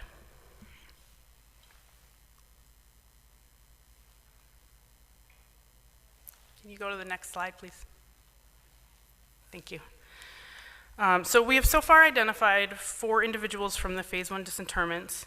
One of these is Corporal R.L. Bray, whose identification was announced on June 6th of this year. So I'm just going to briefly walk you through the identification process for this case, just so you get an idea of what that looks like. His remains were disinterred from the Punchbowl Cemetery on January 28th of this year, and were accessioned into the lab on the same day. The Korean War Identification Project team cleaned the remains and did that initial assessment, and we were able to determine that it appeared only one individual was present, so there was no commingling in this particular assemblage. We used the information from the X-file, and we were able to create a short list of individuals whose circumstance of loss was consistent with the information about where these remains were recovered. We also generated a biological profile to be compared against the antemortem service records for that short list of individuals. Dental remains were present, and clavicles and vertebrae were also present, so we referred those for dental and chest radiograph comparisons with that short list of names to compare to. As these various analyses were completed, they all pointed to Corporal Bray. The dental remains were a possible match based on the records we had on file for Corporal Bray, and the clavicles and vertebrae had many features in common with the antemortem X-ray that we had on file for him. And the biological profile that we established was also consistent with the details that we had for Corporal Bray. So all of these various analyses were done in DPAA, and we were able to do them relatively quickly and confirm his identity in just over 4 months after his remains were disinterred. And finally, I would just like to mention that we are still conducting analyses on the K208 assemblage and the JRO assemblage. We've so far made 153 IDs of individuals from the K208 assemblage, 156 individuals ID'd from the JRO assemblage, and then 38 individuals whose remains were represented in both the K208 and JRO assemblages of remains. We regularly review the status of the remains that are left in both of these assemblages to see if there's any additional data or additional lines of testing that we can apply to continue moving those towards identification. And in fact, on July 23rd, we just announced the identification of Corporal Herman Fee, whose remains were in the K208 assemblage, and we were finally able to identify him after we received a family reference sample that we could use for nuclear testing and confirm his identity. So in closing, I just want to thank you very much for your continued support of our mission, and you all are the reason why we continue to do this work. It's very motivating to hear your stories, and I can take those back to the team. And I just want to assure you that the Korean War Identification Project is committed to using all analytical tools available so that we can make these identifications as quickly as possible and return your loved ones to you. So thank you.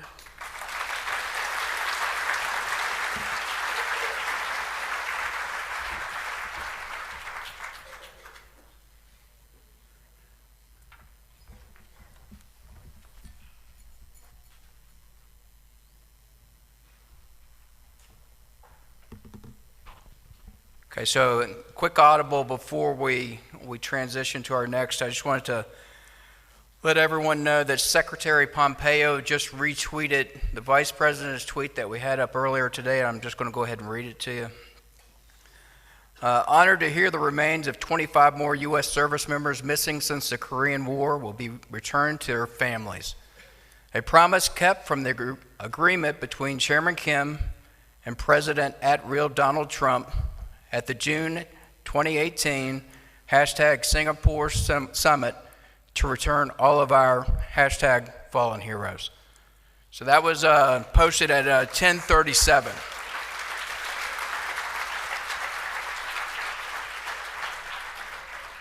Now the great part about those two tweets that went out is that reaches millions of people.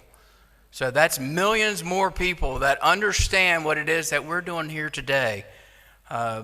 But it still means that you still need to get out there and get those messages too. So one more audible. So at this time, I'm going to have Deputy Minister Lee, Republic of Korea, Ministry of Defense, come up and make a couple remarks.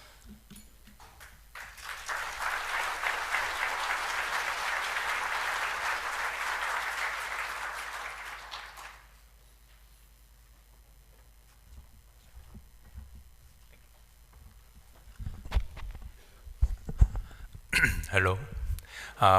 My name is Namu Lee, the Deputy Minister of Ministry of National Defense, Korea, in charge of these missions. It is my great honor to be here and meet you all as a member of the Korean delegation. First of all, I'd like to express my sincere gratitude and sympathy to all families who lost their loved ones in safeguarding freedom, peace, and democracy in South Korea. Korea today owes a lot to the United States. That's the case in most areas, such as economy, society, military, and security. Now, the ROK-US alliance has been changing into a more reciprocal alliance. So is today's agenda of POW, MIA, and KIA. DPAA's help has played a pivotal role in establishing MAKRI's system from the early stage. With that help, MAKRI and DPAA are now developing a mutually beneficial partnership. I would like to take this opportunity to thank DPAA officials, especially Director McCaig. Regardless of any challenges, our mission is clear: recovering, identifying, and bringing our fallen heroes home.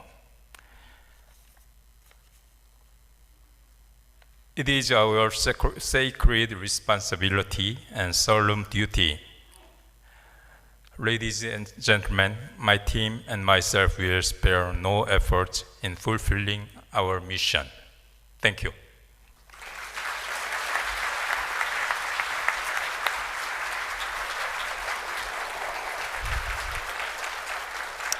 All right, so next up is the Director of MAKRI, Mr. He, and just in case I mispronounced that, I was told if I just said General, that you would smile and everything would be good. So, sir, with that.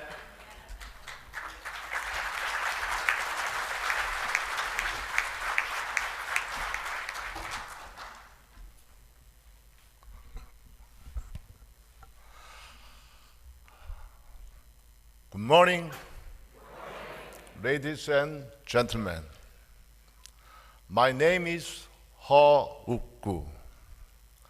After having served in the Republic of Korea Army for the past 34 years, I finished my service as a Brigadier General, and I am humbled and honored to be the new director of MAKRI. I would like to thank Mr. McKay for inviting the Republic of Korea Ministry of National Defense and MAKRI to be part of this special occasion.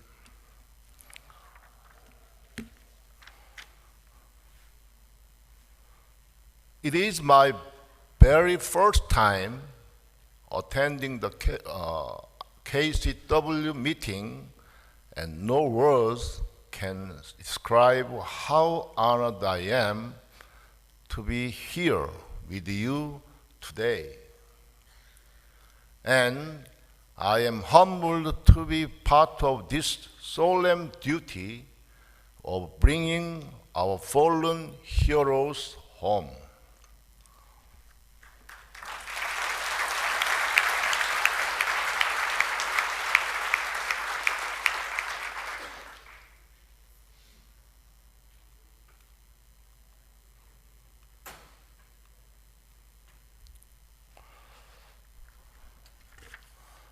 Nine, 19 years ago, the Korean War broke out in a small and poor country in the far northeast Asia, a country no one knows.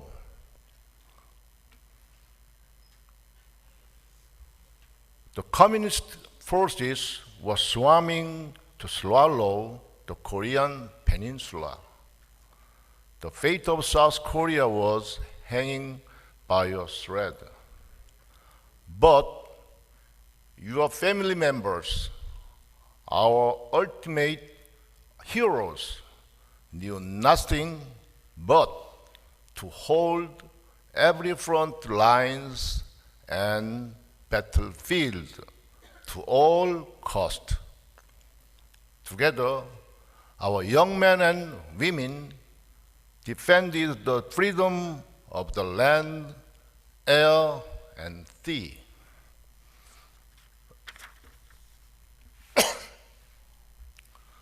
South Korea would not to be the same country if it were not for our heroes' sublime sacrifice and dedication for freedom, peace, and democracy.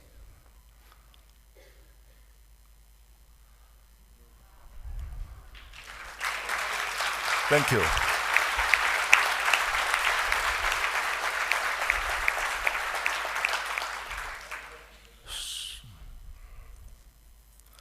With the ironclad lock U.S. alliance as a cornerstone, South Korea rose from the ashes and achieved the miracle on the Han River and transformed into an economic giant. South Korea is the world's sixth largest trading country, and the per capita income surpassed $30,000 this year.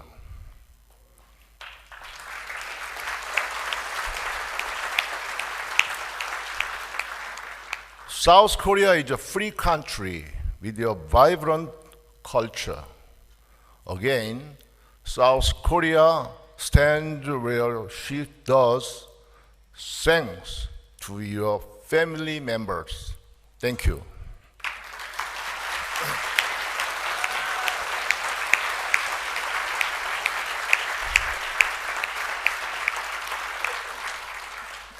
For the past 10 years, DPAA and MAKRI have worked shoulder to shoulder to bring our heroes home.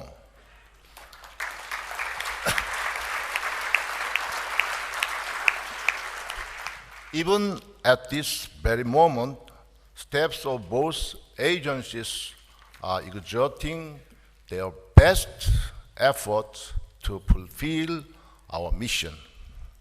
Now, I heartily invite you to watch a short clip presenting MAKRI's accounting mission and cooperative effort with DPAA.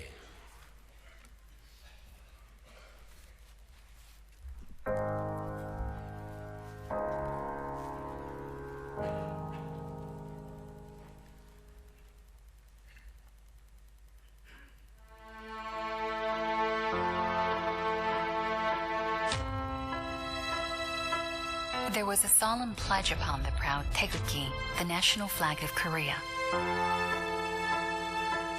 that they would fight for their country and people with all their hearts, and that they promised to return home to their loved ones with victory. Half a century past the Korean War, the Republic of Korean fallen hero returns to his family for the first time. The unkept promise had become a miracle. The 3 letters of his name are still plainly legible and visible on his personal belonging, which had been buried for the past 50 years. How did his promise to return home, which seemed impossible to keep, finally come true? It was possible because of the promise made by the nation and people that the nation takes full responsibility for those who sacrifice themselves for the nation. And at the heart of this promise is MAKRI, Ministry of National Defense Agency for KIA Recovery and Identification. For the past 10 years, MAKRI has strived to keep the promises of the fallen heroes to return home.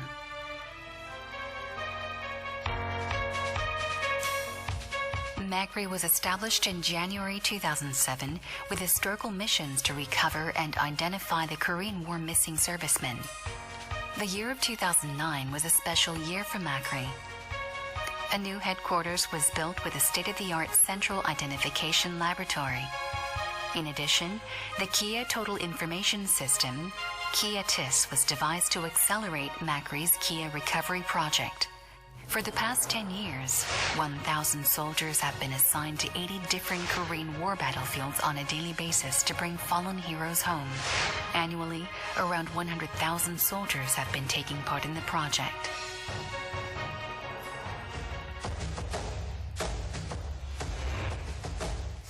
MAKRI has recovered around 9,800 remains of ROK soldiers and UN forces, and collected around 40,000 DNA samples from bereaved family members.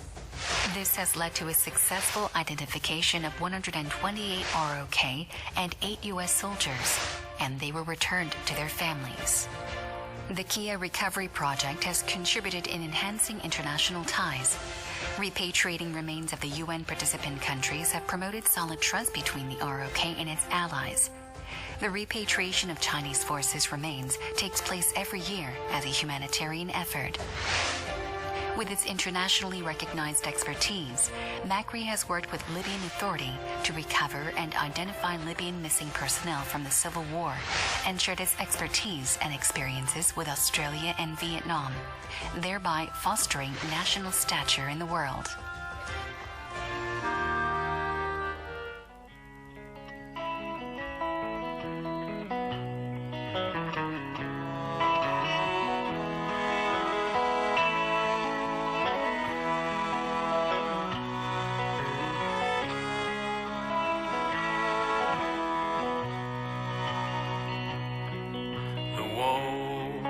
Korea, it was 1953, and we were stationed on the hill outpost Harry.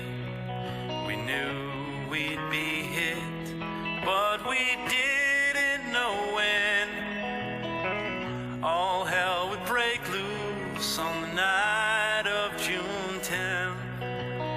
Here's to the men who fought bravely to defend Outpost Harry until the very end. Here's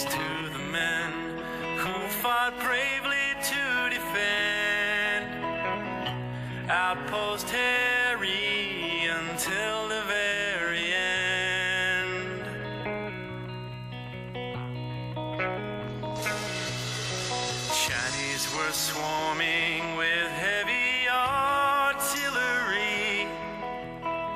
I raised my rifle and I met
Mother, I might not be able to make it through today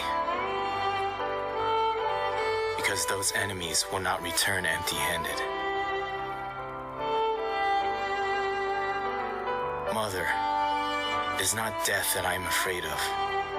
It is that I may no longer be with my family that makes me terrified. But I will make it through. Even if fate won't let me, I will make it through. Mother, I promise, I will return to where you breathe. Only if I could taste your homemade meal once more. Only if I could take a mouthful of icy cold water from the freezing spring.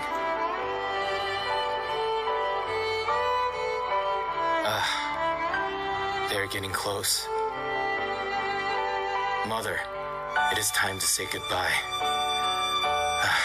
This is not goodbye, because I will write you another letter again soon.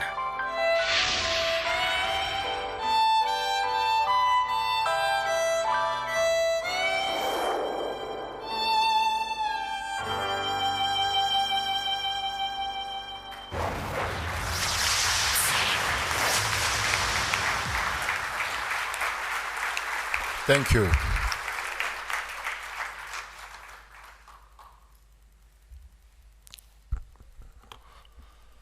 Ladies and gentlemen, now I would like to introduce MAKRI's DMG Remains Recovery Operations.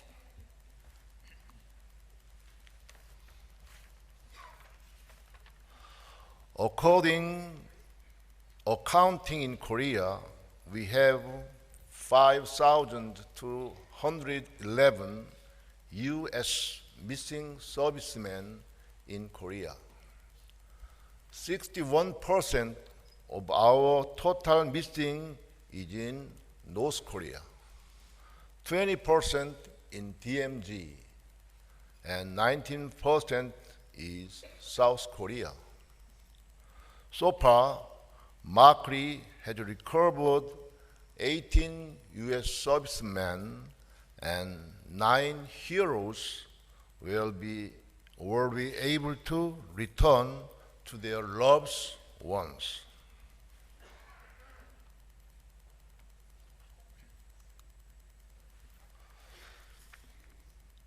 DMZ remains recovery operations in the Arrowhead Ritchie. The DMZ recovery operations began on the 1st of April this year. According to the September 19 Comprehensive Military Agreement, MAKRI plans to recover until the 31st of October. There are 4 fierce battles in the Arrowhead. Our family forces were the US, South Korea, and France, and we fought against China. Until now, we have recovered 136 sets of remains and 42,000 artifacts. This is the Arrowhead Ritchie. For the past 68 years, the DMZ was remained intact.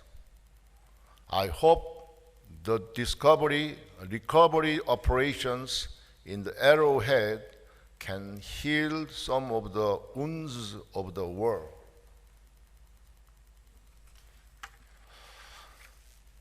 Demining operations. Demining is a prerequisite to carry out recovery operations. In the portals, our demining professionals are conducting the operation wearing a heavy protection gears.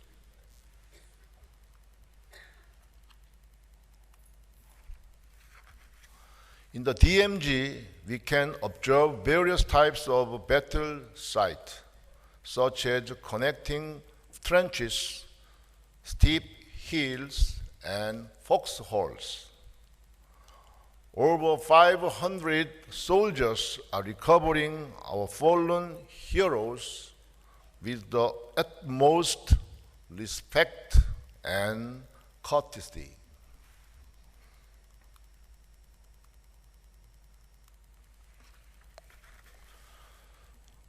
Here, I would like to share some photos we took from the recovery site because the DMZ area was kept intact. There is relatively a high rate of recovering whole body remains.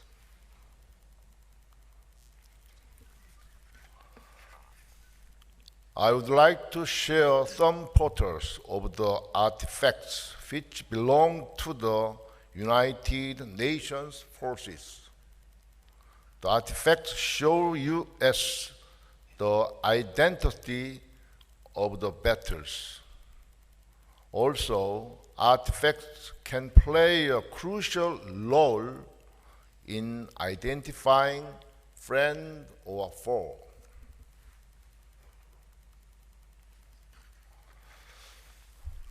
Ladies and gentlemen, as we express our gratitude, we must never forget that the highest appreciation is not other words, but to live by them.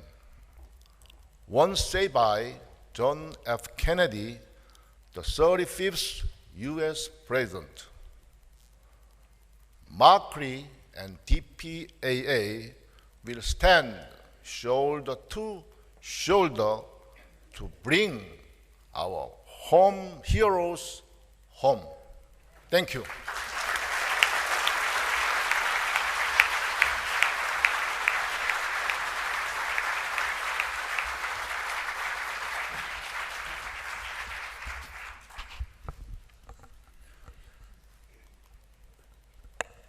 All right, so if I could get the Admiral Kreitz and Dr. Keys to come up. And folks, we're running a little bit behind schedule, so if you do need to utilize the facilities, please feel free to do that. But at this time, we're going to go ahead and open up for a Q&A session. And again, the rules of engagement will be that if you have a question, just raise your hand, a microphone will come to you, and then I would ask, please, if you do have a question, ask a question based on the briefings that were given today. So with that, we'll open up for question and answer.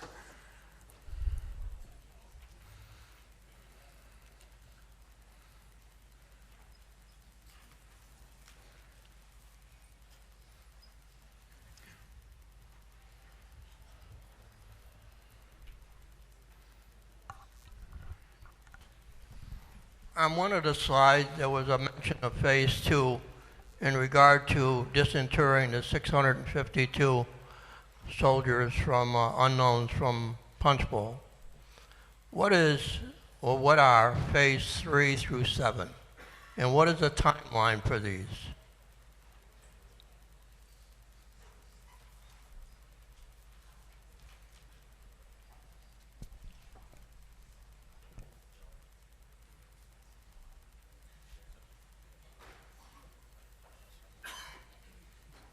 Technologically challenged here.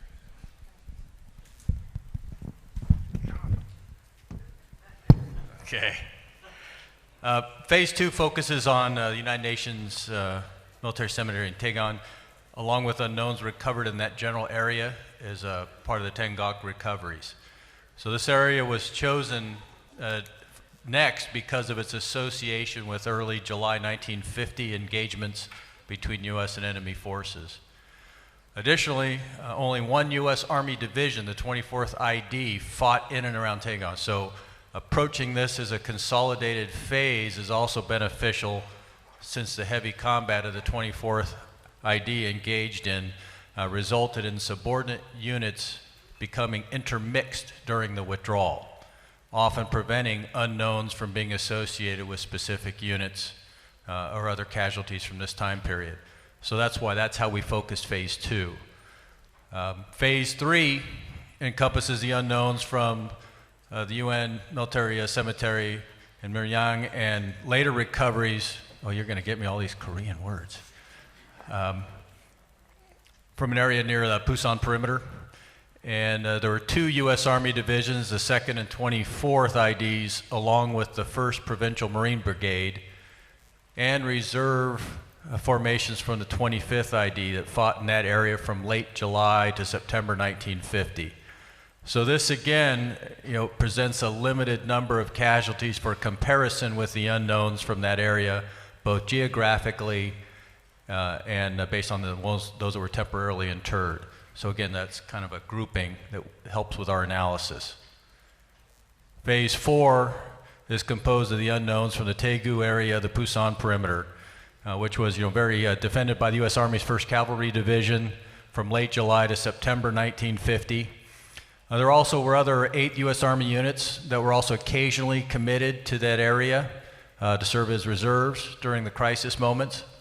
And so the number of potentially associated casualties is limited geographically and to those interred in temporary cemeteries. So again, they're kind of clusters to help in our ability to do the analysis more quickly. And as I'd mentioned, phase 5 then is shifting focus towards Seoul and others. Okay.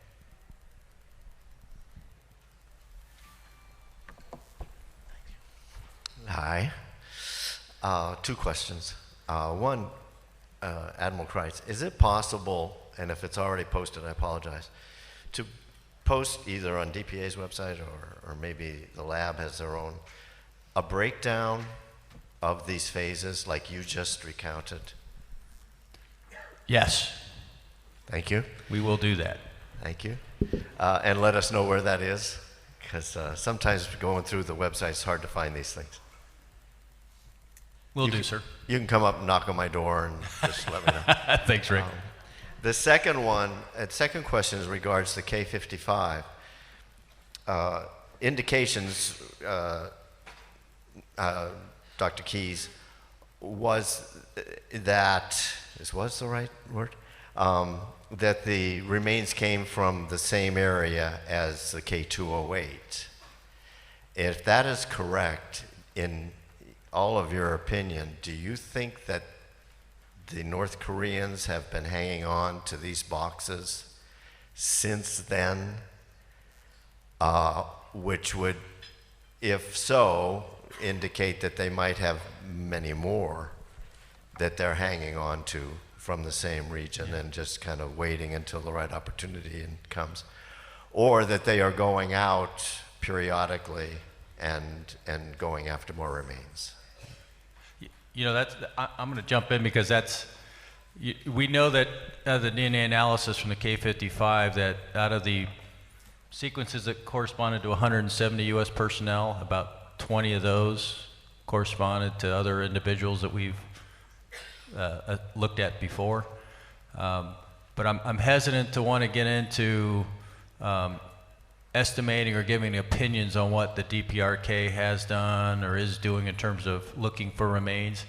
I'm mindful that we very much want to negotiate with them to resume field operations. So anything we'd say would be speculation, but what we don't want to do is get into what they may have done in the past so much as we want to try and move towards the future. And if they have held remains, then our job is to try and get them from them, and the way to do that is to try and to not poke them in the eye so much as prod them and try and find ways. And we are working on ways to, if they have anything, to turn it over. So that is something we're pursuing as well. But any kind of speculation would be just that, and we just assume not go there. Okay, thanks. Thank you. Can you explain at what step in the process you contact families? Is it when you have a strong possibility or once you're absolutely sure? So once the laboratory has finalized our reports and we have determined that we know who this individual is, that information is reviewed by our scientific director, who is currently Dr. Phil Barron. He's a lieutenant colonel in Army, and he reviews that whole identification process, and then he's the one who makes that ID. That packet is also reviewed externally, and once the identification has been approved, then the service casualty officers are notified, and then they will notify the families.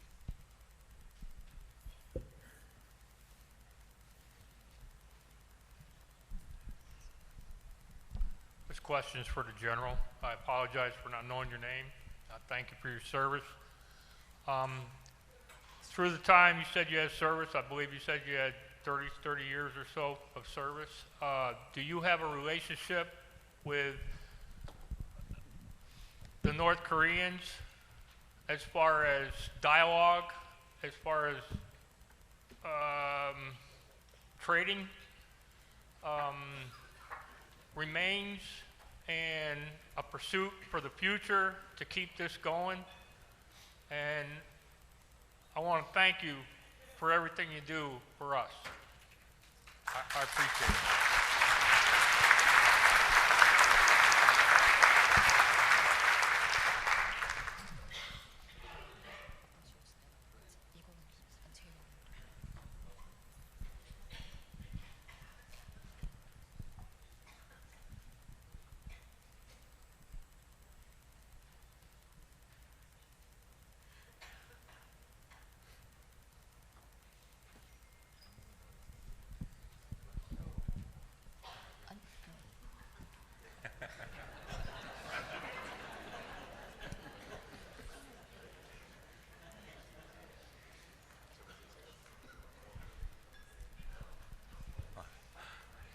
Yeah, let me introduce first Lieutenant Kim Jin-young, the best interpreter known.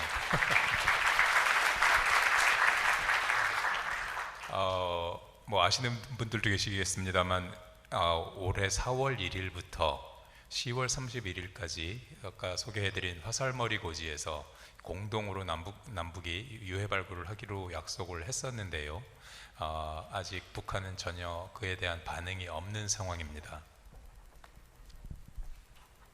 So as we mentioned earlier in the presentations, we have agreed on the September 19 CMA that we're going to begin our DMZ recovery operations from the 1st of April, which will last until the 31st of October. And it was planned to be a joint recovery operations. However, we haven't heard anything from the North Korea. 제가 이 남북 간의 이 교섭을 맡는 담당자가 아니기 때문에 제가 아는 대로 말씀을 드리면은 현재 북한은 지금 당장 있는 이 한미 공동 연습이나 이런 것들을 빌미로 해서 여러분도 아시다시피 미사일이나 이런 방사포나 이런 발사를 하면서 도발을 하고 있는데요. 그때까지는 아마 당장 이 문제와 관련한 이 협의는 쉽지 않을 거라고 저희는 판단을 하고 있습니다. Since I'm not the one who's sitting on the negotiation table regarding this matter, but as far as I know, we're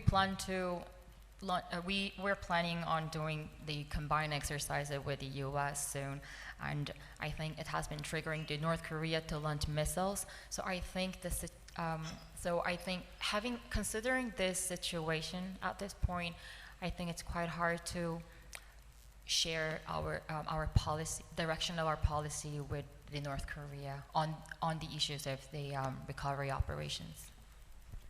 다만 저희가 기대하는 것은 이 북한도 분명히 이 상황을 이런 협상의 장을 박차고 나갈 생각은 없을 거로 판단이 되기 때문에요. 이 상황이 진전되고 나면은 더 이 문제에 대한 진전이 있을 거라고 기대하고 있습니다.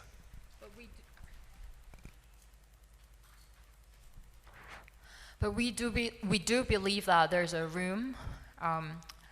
The door hasn't been closed fully. We do have that there is a room that we can maybe resume talks in the future. However, it's quite hard to share our concrete directions.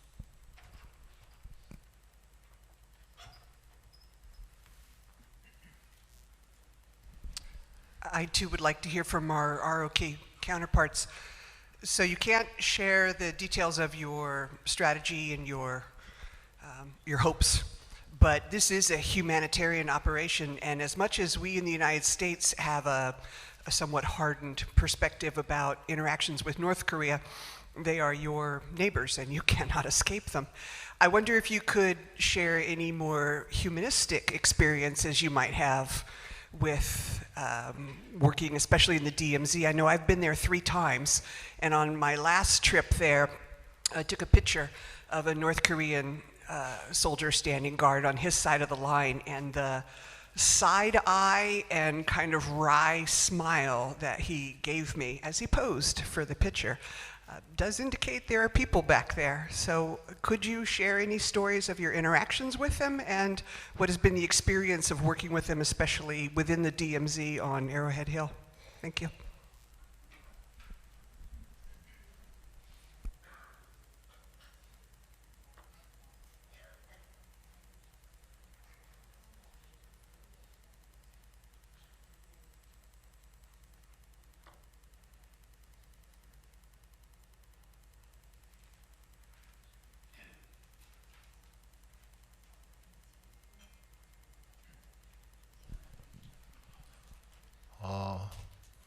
북한과 우리가 유해 발굴을 하게 된 것은 작년 9.19 합의에 의해서 금년 4월부터 10월까지가 처음 시행하는 것인데, 앞서 말씀드린 대로 합의는 했으나 북한이 공동으로 참여하지 않음으로 인해서 대한민국 단독으로 현재는 MDL 이남 지역에서만 실시를 하고 있습니다.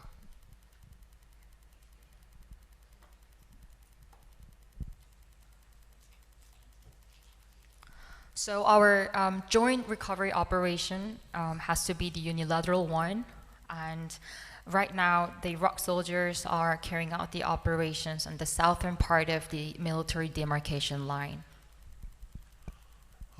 북한이 직접적으로 유해 발굴을 참여하고 있지는 않고 거기에 따라서 교류는 현재 없는 상태이지만 북한의 전방에 배치되어 있는 군 부대에서는 우리가 단독으로 하고 있는 유해 발굴에 대해서 상당히 관심을 가지고 관측하고 때로는 고위직이 와서 현장에 와서 확인도 하고 가는 사례를 확인할 수는 있었습니다.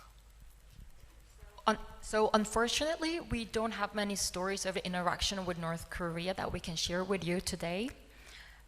But we have witnessed the high officials of North Korean officials standing at the guard post of North Korea to observe the current South Korea's recovery operations.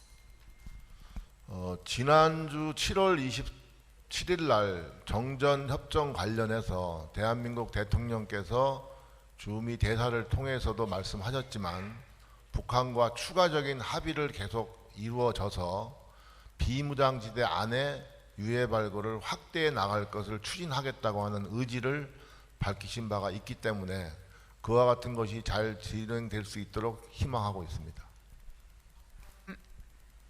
Just a couple of days ago, on 27th of July, South Korean President Moon Jae-in sent a statement to the ROK ambassador to the U.S. that South Korea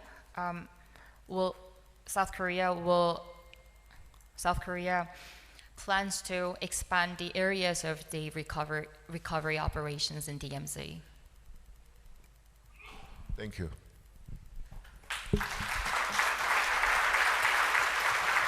Okay, so folks, we have time for two more questions. Let me just add on to that, Todd, though. So what you hear is North Korea had agreed to work disjointly with the Republic of Korea. They never showed, but the Republic of Korea has been executing from day one in accordance to the agreement. The good news is that North Korea hasn't stopped them, right? So they're letting them keep going. And what you just heard was that President Moon has said, not only are we going to finish work in Arrowhead Ridge, we're going to keep going, which is good news and showing the will and determination of our partners here. Not only that, they are even in talks with us about, as they continue to expand, to also keep in mind other U.S. and other sending nation losses to try and expand the scope, not just looking for theirs, but they're interested in helping look for our missing. Thank you to our partners.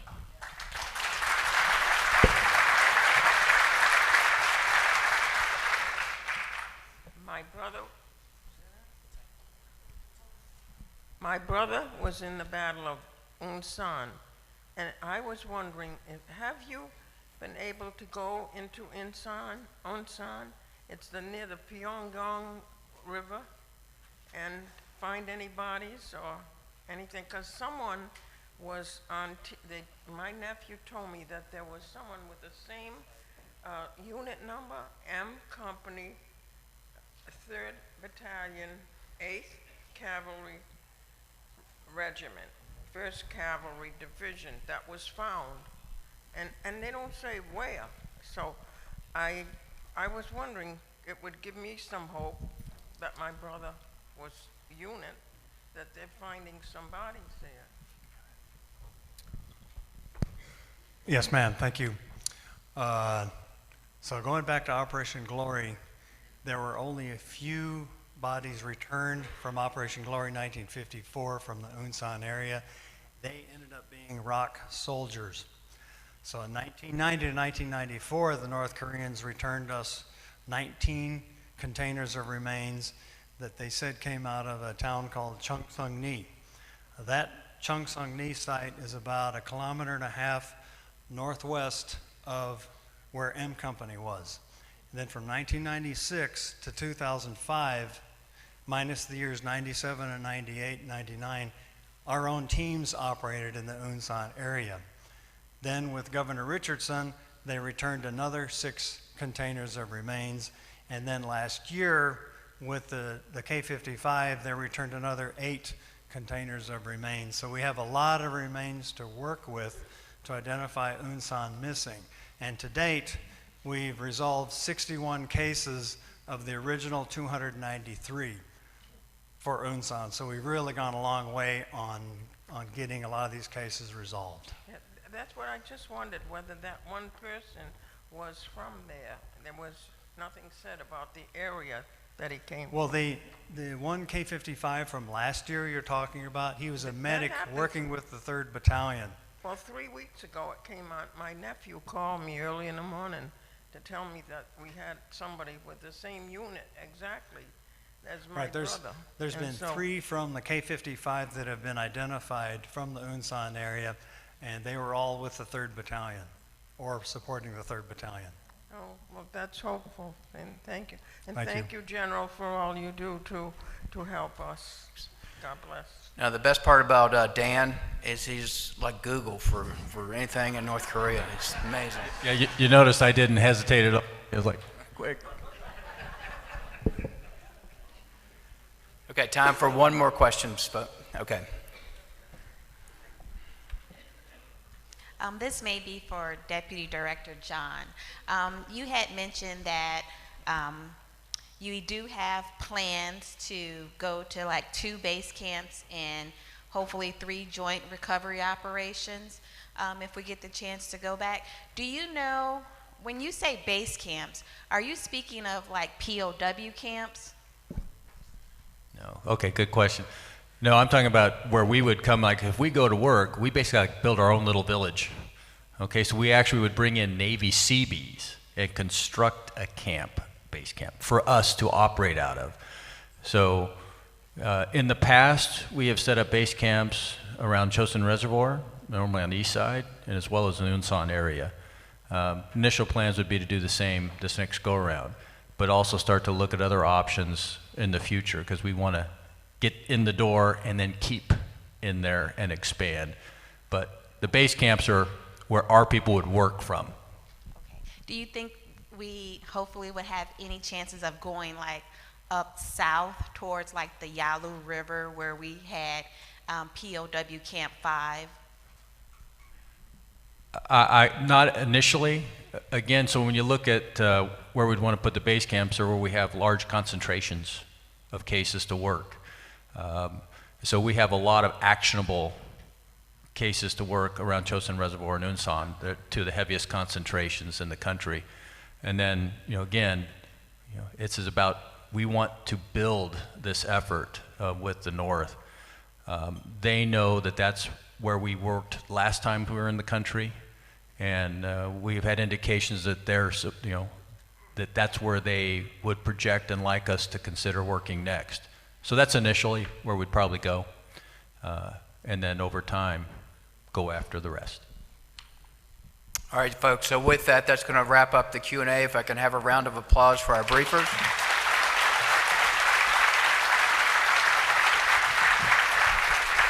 Thank you very much. But before I let our guests get off the stage, so a small token of our appreciation for your support of our mission and your coming and addressing our families and friends. We'd also like to present you with one of our posters from this year. So on behalf of Director McCaig, thank you for being here to support our mission, and thank you for being great partners and friends supporting our mission all year round. We truly value our teamwork and our partnership. Thank you.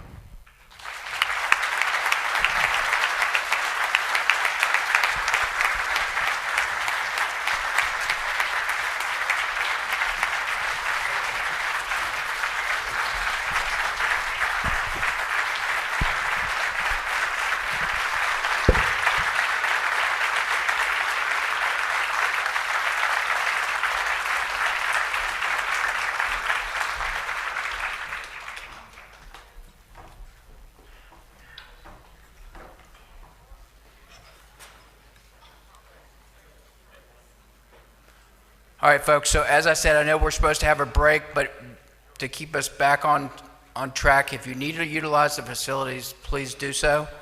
But I do want to go ahead, I'm going to bring up our media panelists.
found out that Senior Airman Johnson was coming, goosebumps. This was big, especially for me, because I was here. Very, very proud that she's able to come. I can't think of anything more rewarding than that.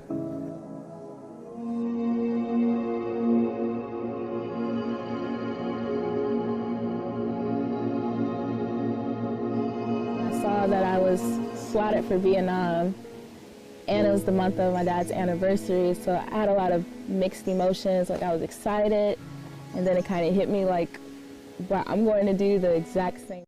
Who will moderate the media panel?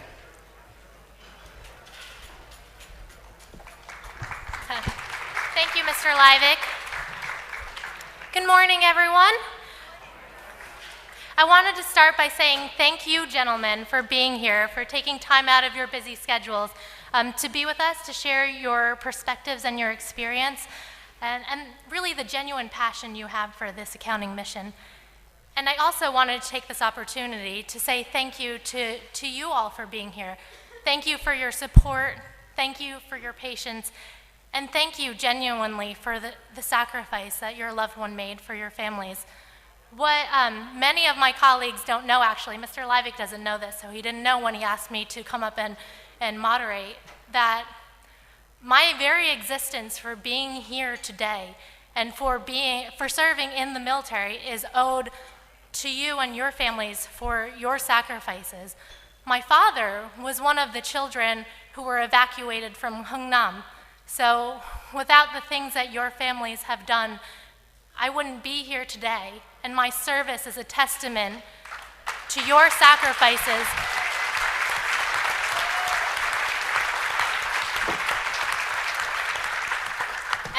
and a lifetime or a childhood of thanks and gratitude that my family has instilled in me for the things that you have done and for the desire to give back to my country. So genuinely, thank you very much. The applause is for you. With that said, I would like to introduce our esteemed panel. So starting over on the right with Mr. Jay Price from NPR.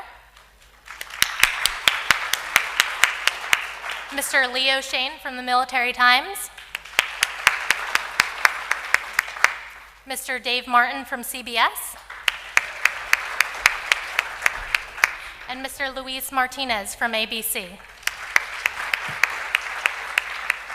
Now, this is a unique opportunity. You've heard from government employees and DoD civilians and their perspectives. This is an opportunity to hear a very different and fresh perspective from the media side of things.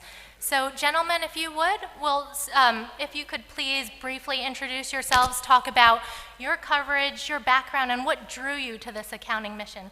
If we can start here with Mr. Price. Okay, hopefully, yeah, mic's on. So I've covered the military and veterans affairs for print for a long time, and now for radio. I was with a company called MAKRI, has about 30 newspapers around the country. I was the Afghanistan bureau chief and interim bureau chief in Baghdad a couple of times while the bureau chief was out resting because we were in bad spots, and she often needed a good break. And I've been covering these kinds of stories about missing troops off and on for 18 years by my count. Among these have been some stories about big improvements in identifying Korean War missing. One of those was about the K208 project you guys just heard a fair amount about, which is perhaps the most difficult attempt ever made at identifying jumbled remains. I don't know how many people appreciate that fully, appreciate the difficulty of it, and appreciate that as kind of a facet of how hard this work is that DPAA is involved with and how unique it is. What they do is unique worldwide. South Korea is doing something, but basically no one else cares about this stuff, no one else does it, and certainly not on the scale And to some degree, they're kind of making it up as they go, and they have for a few decades now. They have to figure out how to do this without having good models for it.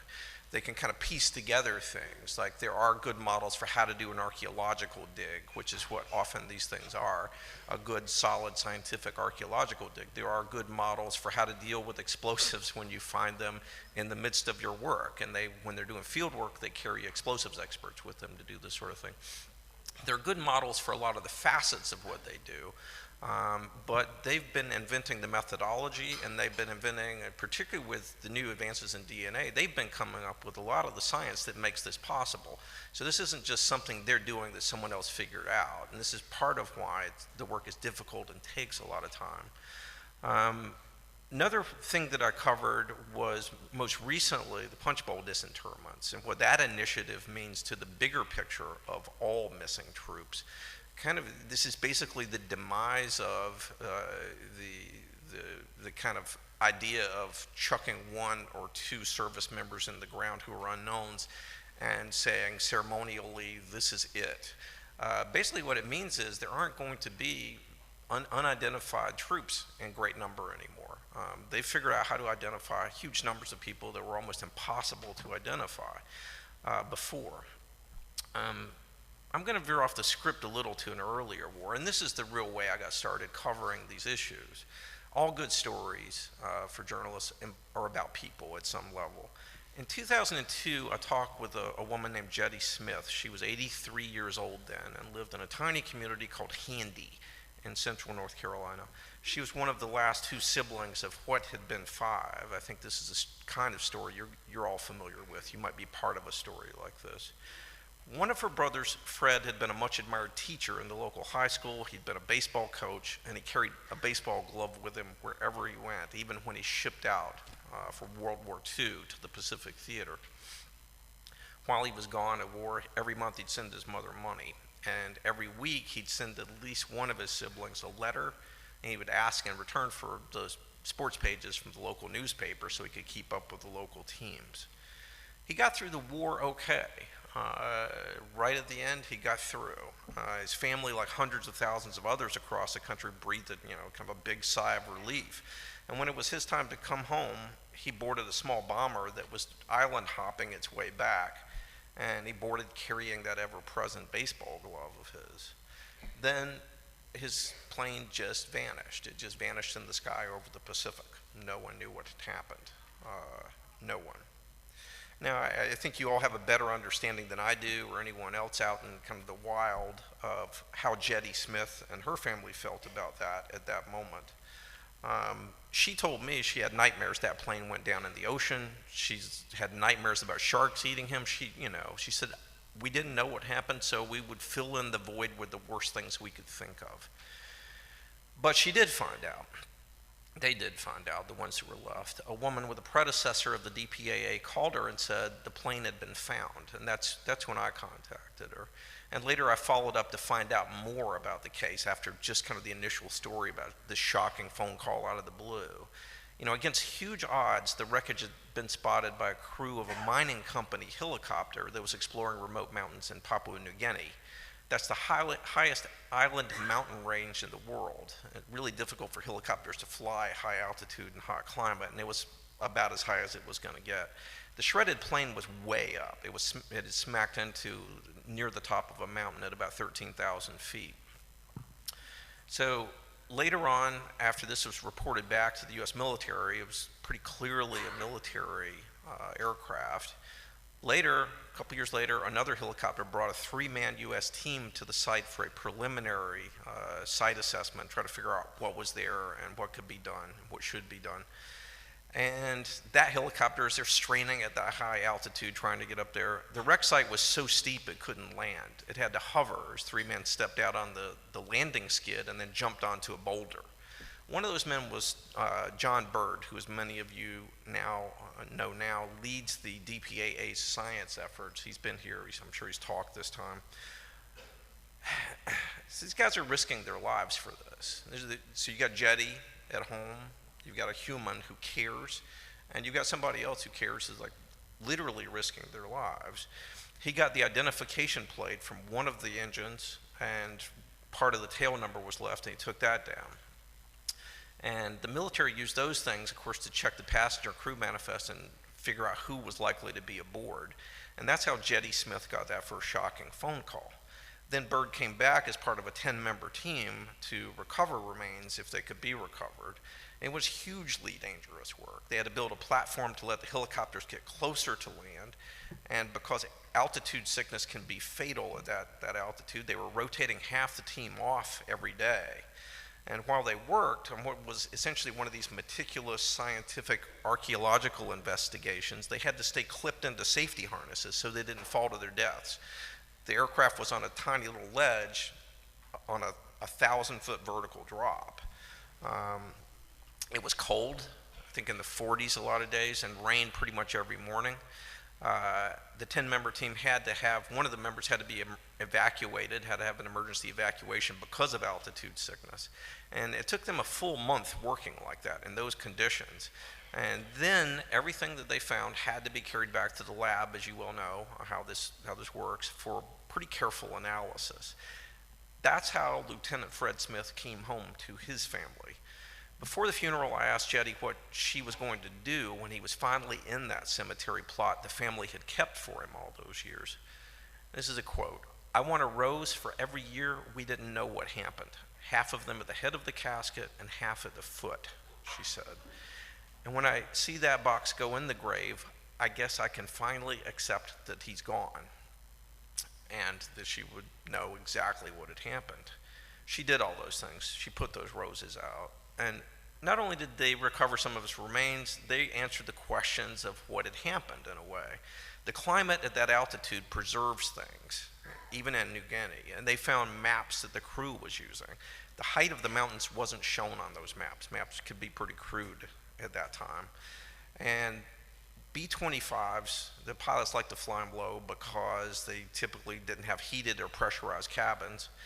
And the last radio contact with that flight crew was in the afternoon.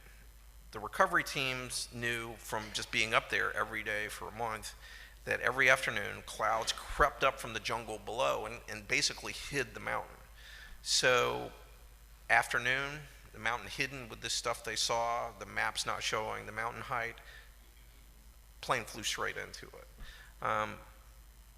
So Lieutenant Smith's families got so many answers, not just that he had been recovered, that he was dead for sure, and they could bury him again. They got a lot of answers.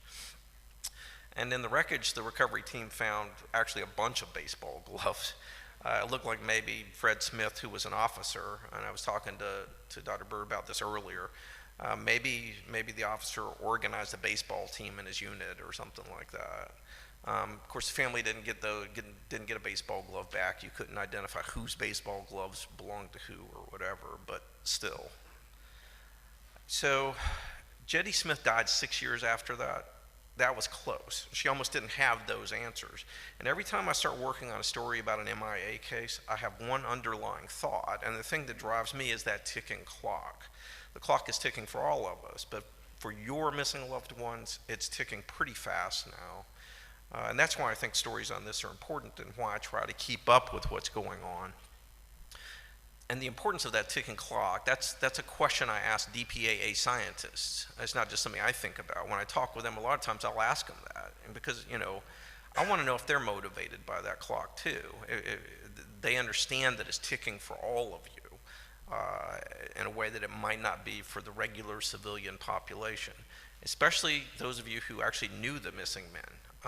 I asked that question of Dr. Jenny Jen, who's the lead anthropologist, kind of the lead project person for the Cold War lab that's doing so much work now on these things. And I could feel the emotion in her response. She didn't need a clock, she said. She had a relative, a close relative, who's the same age as many of the men whose remains that she works with, the same age as they were when they died, and the same age as many of you are who are siblings of the missing. And more than that, he was from North Korea, and American troops had saved him and his wife and helped get them out of North Korea during the war. This is personal for her.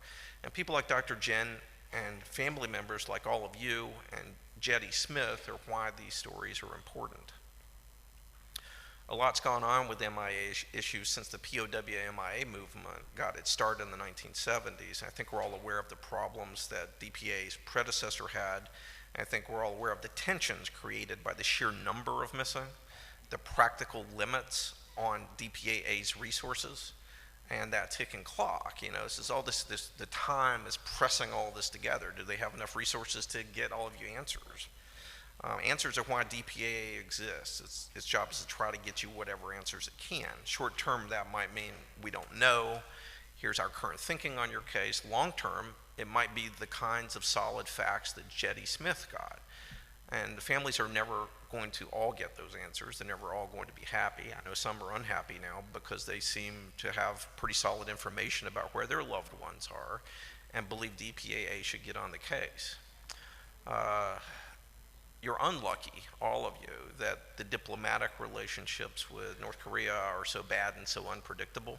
But you're also lucky to live in a time when technology has improved so much that so many more identifications are possible. The kind of things they're doing wouldn't even be technically possible 20, 30 years ago. That clock is ticking for you, and I know that, and if the rest of the world doesn't understand the issues and doesn't understand why that's important, then there won't be funding for recovery missions. There won't be resources for DPAA. There won't be State Department negotiations to open up North Korea to recovery missions. Given the sheer number of cases and the difficulties of trying to deal with the North Korean government, I think that means many of you aren't going to get the answers you want, but more and more of you are getting answers.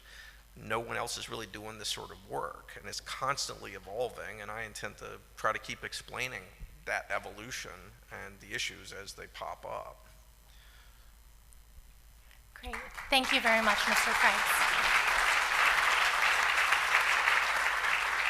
Mr. Shane? So I gotta follow you too after those stories.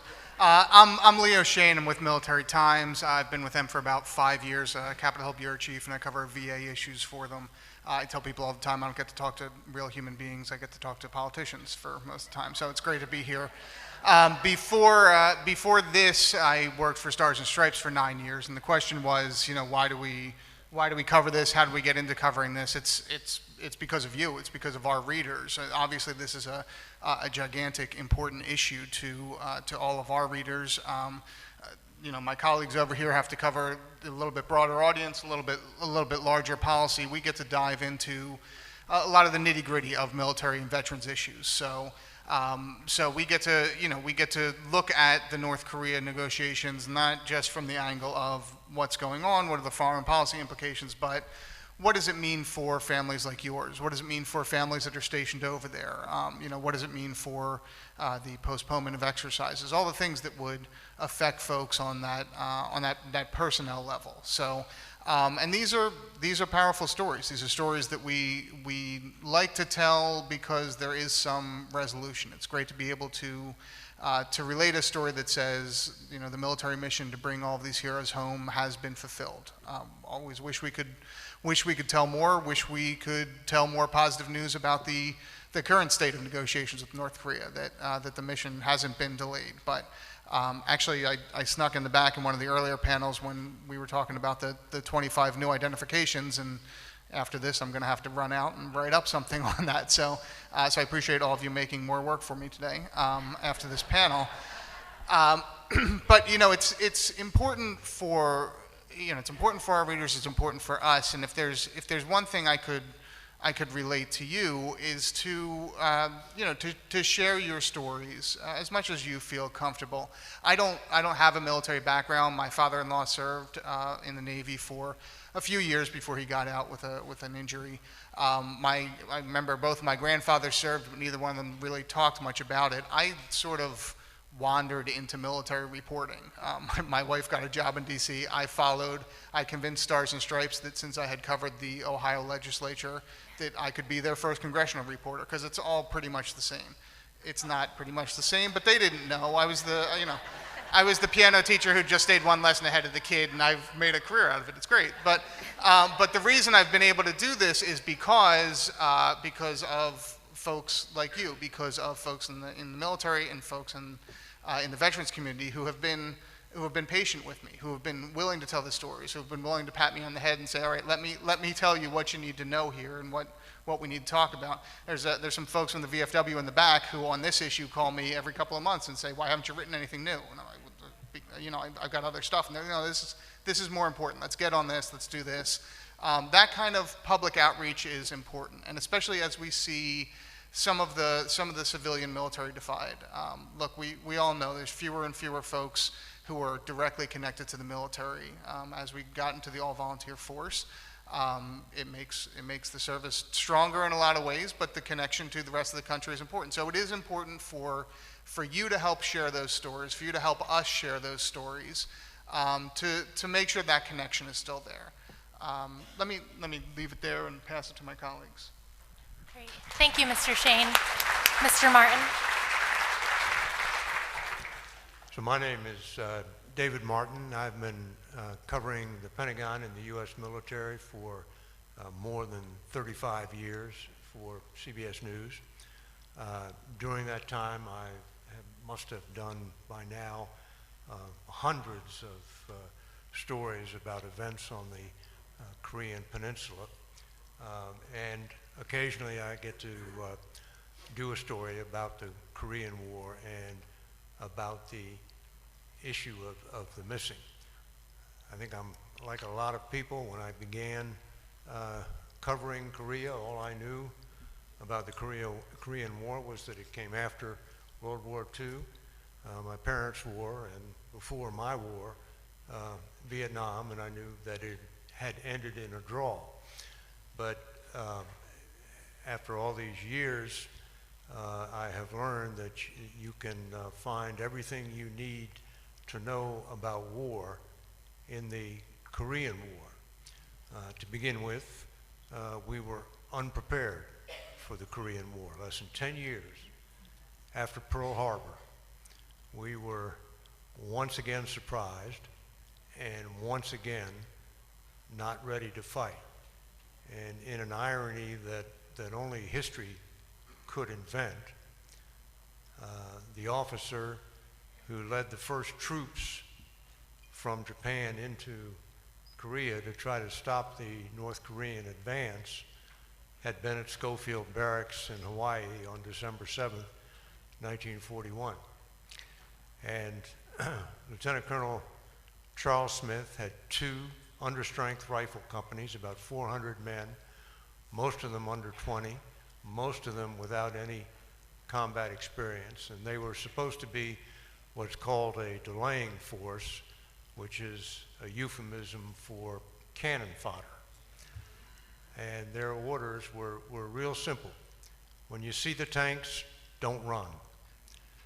And when the tanks came down the road, they didn't run, but they also weren't able to slow them down, and the tanks just went right through them and left 20 dead Americans behind. And that was the beginning of the Korean War for the United States.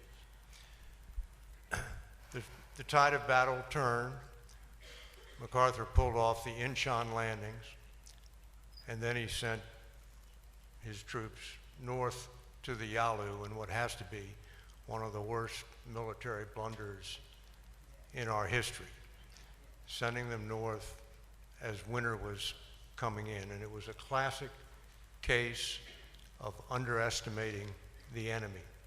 And I think it is the reason that many of you are here today. I was looking at the boards coming in here, and it lists 1,002 missing just at Chosin Reservoir. Not too long ago, I did a story about Chosin Reservoir, and one of the people I interviewed was the current chairman of the Joint Chiefs, Joe Dunford, whose father was a 21-year-old Marine private at Chosin. And Dunford keeps a picture of his father with his unit at Chosin on the wall of his office to remind himself every day of the consequences of the decisions he makes in that room. At last report, Joe Dunford's father was still alive. So he survived Chosin. But there were so many who suffered and died and didn't get a chance to live all those years that have elapsed since 1950. So now the North Koreans have something that you want, and you know they're not going to give it up for free. Using remains as a bargaining chip seems humane, but I came to see it slightly differently after I made a trip to Vietnam in 1991.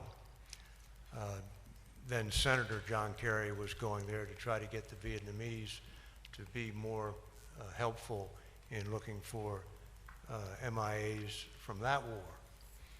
And the North Korean message, the Vietnamese message was pretty simple. We're missing 1 million people from that war. Do you really expect us to make looking for the few thousand that you're missing a priority? The fact is that missing is just one of the cruel facts of war, and it may be the cruelest fact of war. Your leader, Rick Downs, calls it the wound that never heals. So now we're about to start negotiations with the North Koreans again. Nobody believes that the North Koreans are really going to give up their nuclear weapons. But maybe they'll give up some remains instead. And I'll bet you if you took a vote in this room, it would be all right if we just let Kim Jong-un keep his nukes, if he would just send home your loved ones. I know how much that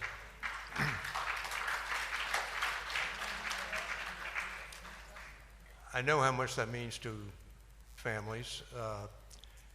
After the 55 sets came back after the Singapore summit, and the first two were identified, we did a story on the family of Master Sergeant Charles McDaniel. Is the McDaniel family here? Oh, of course. Hi, how are you? So we went out to Indianapolis, and we learned about Master Sergeant Charles McDaniel. He had disappeared without a trace after his unit was overrun by Chinese troops. Didn't come home with the POWs. Nothing was ever heard. Life went on in the McDaniel family. Mrs. McDaniel remarried. Charles had a father when he was growing up, but the shadow of the missing father just never went away. He joined the Army and became a medic, which is what his father had been. And after he had finished serving on active duty, he joined the Indiana National Guard and became a chaplain. And of course, the chaplain's duties include notifying families when somebody goes missing or is killed. And then when those remains came back, there were Charles McDaniel's dog tags. And they very quickly were able to make a forensic match. And he went to Hawaii, viewed his father's remains, and he told me that he put his hand on his father's skull and said a prayer. And he said that was more than he had ever expected to be able to do.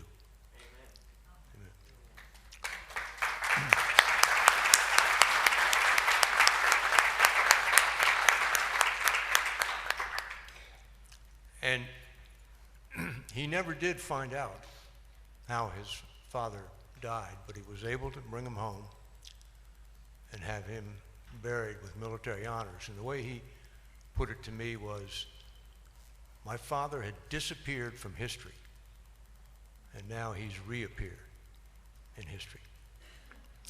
So to all the other families, I would tell you it's probably unrealistic to think you're going to get, all of you, that kind of closure.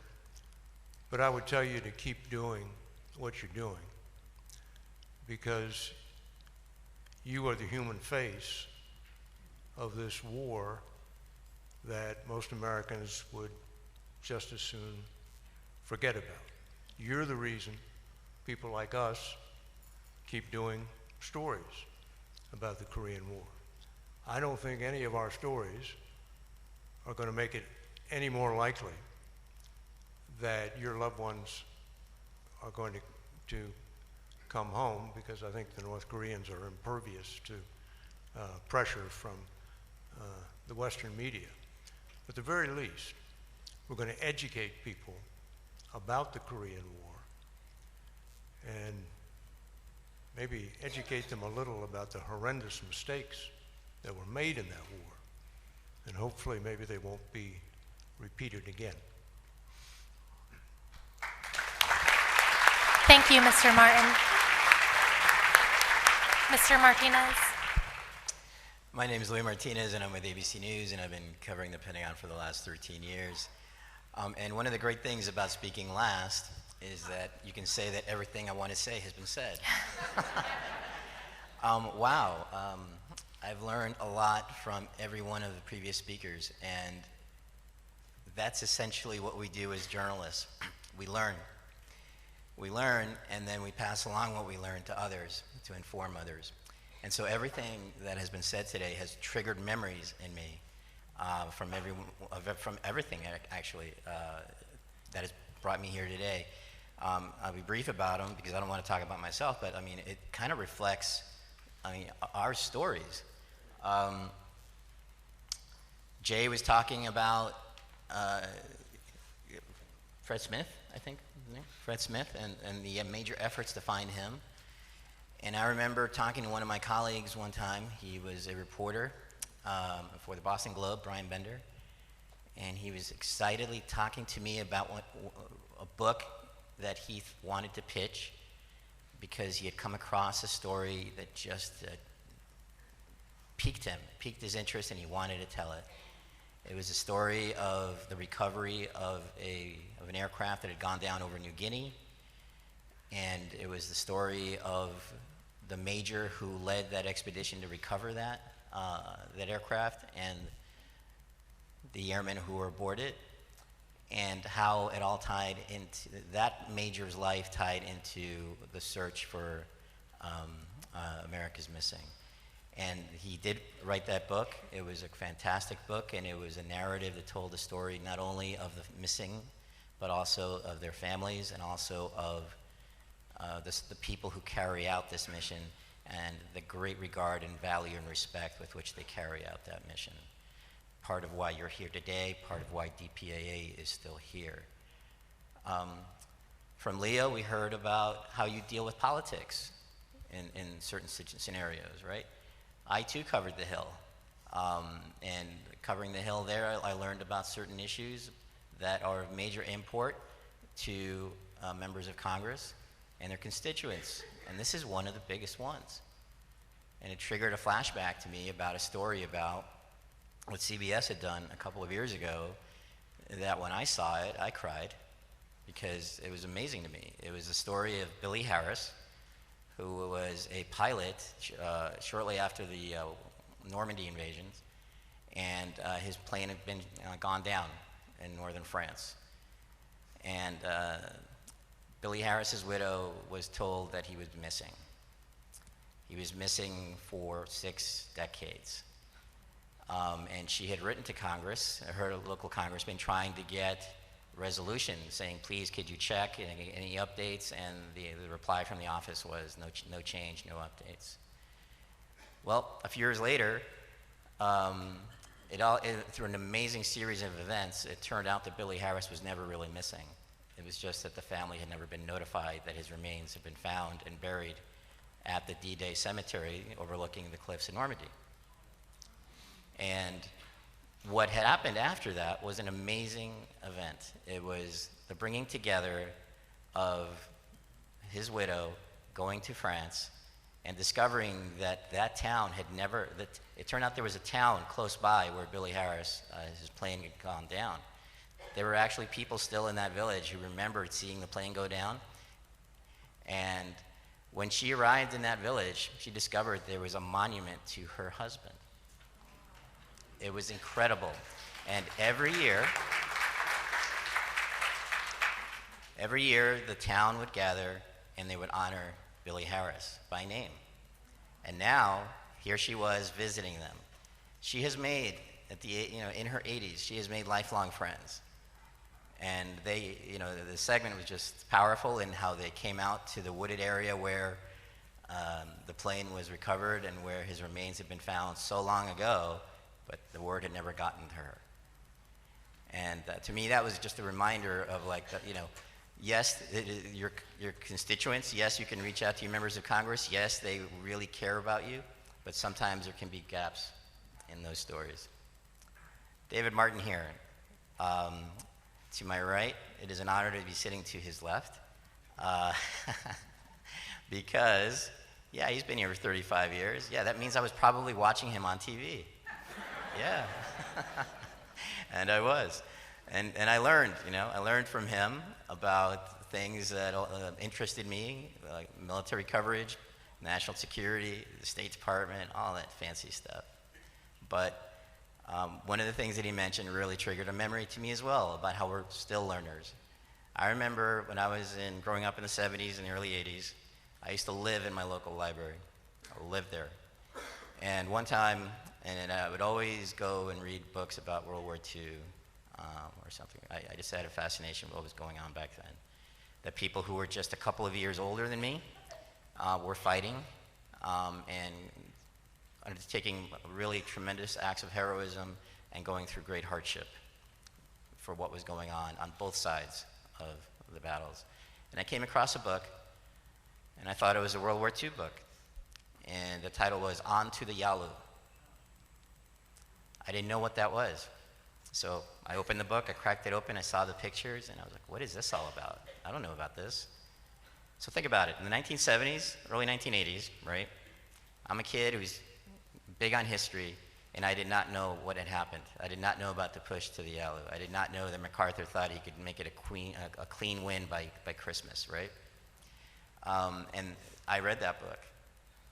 I was probably the only 13 or 14-year-old kid in my town who had ever read that book.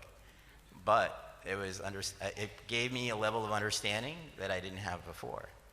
And so now to be here in front of you today to talk about how we report on these stories, we can talk about, yes, we learn throughout our lives, and we tell these stories and pass on what we know. When David was talking about the McDaniel family, I was here a year ago in the hotel next door, which is why I was late this afternoon, because I thought it was that hotel, not this one, to cover the news conference where they presented the dog tags to the McDaniel family. And if you could have gauged the excitement level among the reporters who were there that day, it was really interesting to see. Because, you hear these notions about how reporters are very jaded and very, they have tough skin and everything. You could really feel there was an energy level there because they were learning about something and they saw that there was resolution as those dog tags were presented to Colonel McDaniel and your brother. And I went back, I wrote a story on it. I snuck back into the room and took a picture of the dog tags really up close up. And I was happy that I was able to tell that story. But we're still learning because at that briefing that followed, I learned a ton about the process, the identification process of the level of detail that is undertaken to get resolution for you and your families. I did not know that x-rays, chest x-rays, are used kind of like fingerprints are to be able to identify people. Why? Because your clavicle, everyone's clavicle is unique. I had no idea, right? Your collarbone is a way to identify someone. And to be able to figure that out and to use that, so when you hear that, hey, a collarbone may be all we have, yes, that's going to be useful, right? And so things like that last year really struck a chord with me, and I've been pursuing that. And so then I recounted some of this to my colleague Martha Raditz, and she visited Hawaii last year and did a great visit to the lab where all of the identification of the 55 is being taken place right now. So I thank you for the opportunity to be here, and I'm grateful to my colleagues here for kindling all these memories for me, especially David, because, it reminds me that I used to be a kid.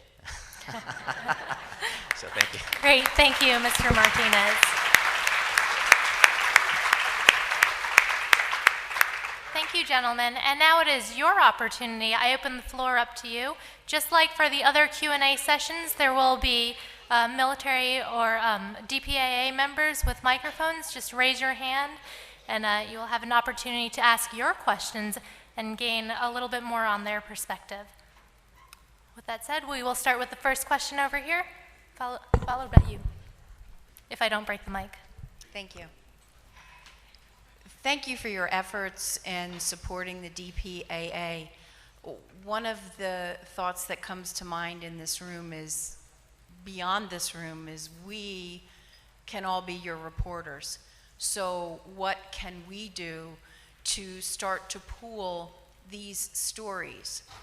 And so what I'm thinking is, if there can be a centralized @ or hashtag something that gets a story to you, and even with the upcoming September POW MIA Day, if every one of these outlets does one story a day, MIA story of the day for a year, all of these stories will get out, because it's not just history, it's our story. And everyone in this room has that story, and some of them aren't comfortable speaking, but could certainly give you a written story or put a face or give you a photo that could be out there every single day to put a human face. And then I think that, no, we're not going to influence North Korea, but we will get a nation behind us when they say, why are we even going there? Why do we even bother? This is why we bother. And I'm wondering if there's something we could do centralized to get stories to you.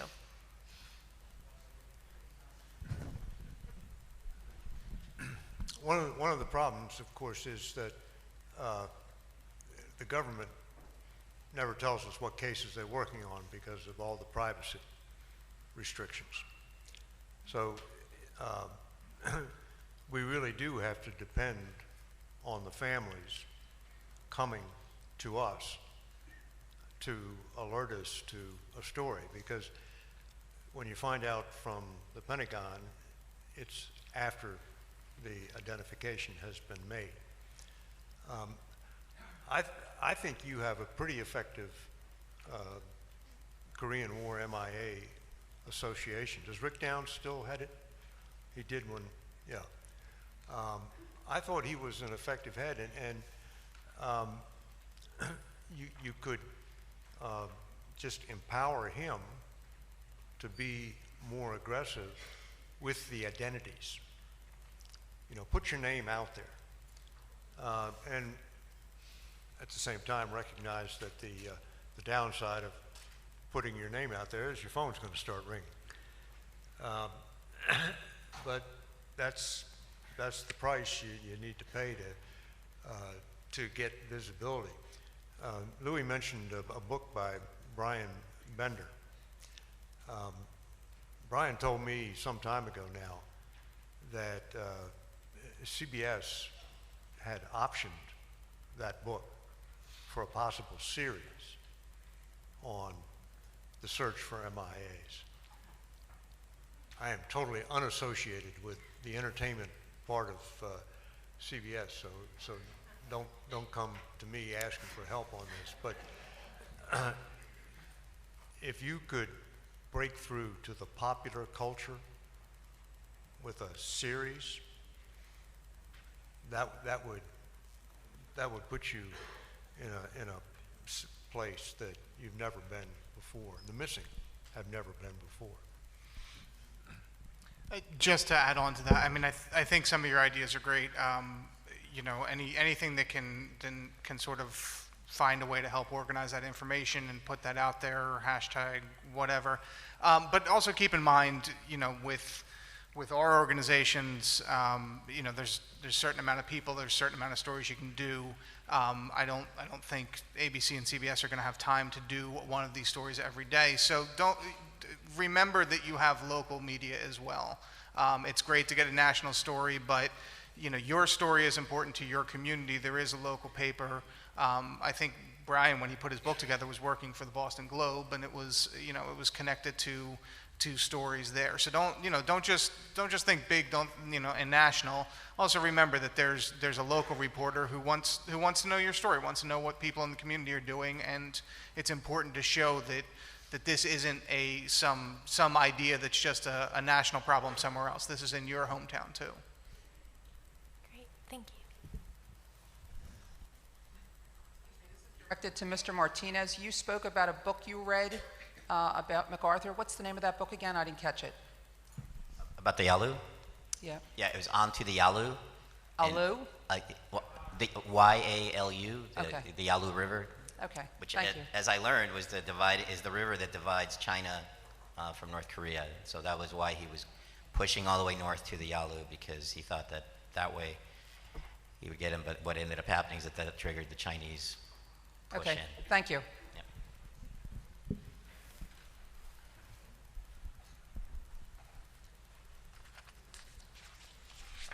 Thank you. Mr. Martin, just reading some notes here. You stated that if you were to take a vote right now, how many people would like to have their remains turned home rather than see the nuclear disarmament happen, I believe is what I got from you. Sir, I for one am all about my great uncle going over, serving in Korea to preserve freedom, and he died there along with many, many other men and women. I for one know that he died there, and if it were to mean the nuclear disarmament were still to go on and to push the North Koreans to stop the nuclear weapons that they have, I'm okay with my uncle being in Korea, knowing that he died there, instead of nuclear war happening and watching that whole country being destroyed and no chance of him coming home.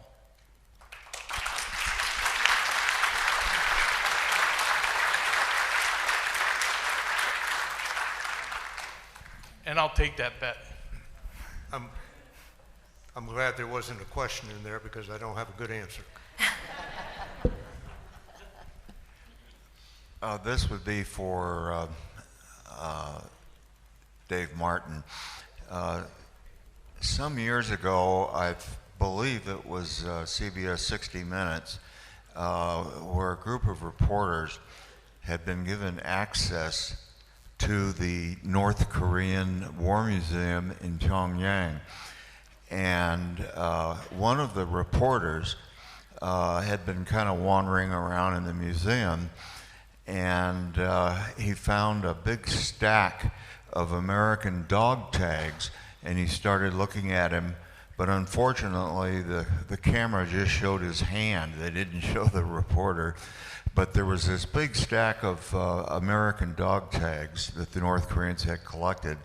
And I wonder if you've ever been able to get more access to that information to be able to maybe find out what the names were on the dog tags or not, because it looked like there was over 1,000 of them there. Thank you. You're telling me something I didn't know. I'm not aware of that episode, but the way you describe it, only able to show the hand holding the dog tag, it sounds to me like the North Korean minders were in total control there and were sort of putting out a little bait, but not enough so that you could actually identify it as a bona fide dog tag. But the short answer is I'm not aware of that. I'm going to go back and find out, see if I can find that episode, because I don't remember that. If I could just seize on that for a second, I mean, what I take from that is it kind of reinforces the notion that we got last year when the 55 remains, or the boxes, were sent back, that the North Korea, the government at least knows where a portion of the remains are, and that they are, it seems to me at least, that they're holding on to them as collateral for whatever deal they're trying to get. And if you think about it, they've been doing this for decades, right? So they probably know. And one would think that if something could be worked out with them, that they would want to maybe potentially release them at some point. But you also think that they would do it in a drip fashion, and that would not provide resolution to many people all at once. But it raises the specter of how North Korea operates. And it's difficult to, as David mentioned before, that it's going to be difficult. They're probably never going to denuclearize, but you can engage in talks with them. And yes, there was talks in the mid-2000s. The six-party talks that led to the dismantlement of a nuclear facility there. But then once they started with the satellite launch, that deal went away, and then all that progress that had been made just completely went away. And now we're in a new period again, with direct talks between the U.S. and North Korea, and who knows where they're going to go, but it could be an extended period of time. Because, as the administration has been saying, they say that they're satisfied with the fact that they're just talking, but that there's no timeline on this because they don't want to negotiate a bad deal. But I think that their knowledge of where remains are, I think, is it's pretty high, that they know where some, I won't say most, but at least some of the remains are. And I think it's just a bargaining chip for them for a long time to come. Thank you.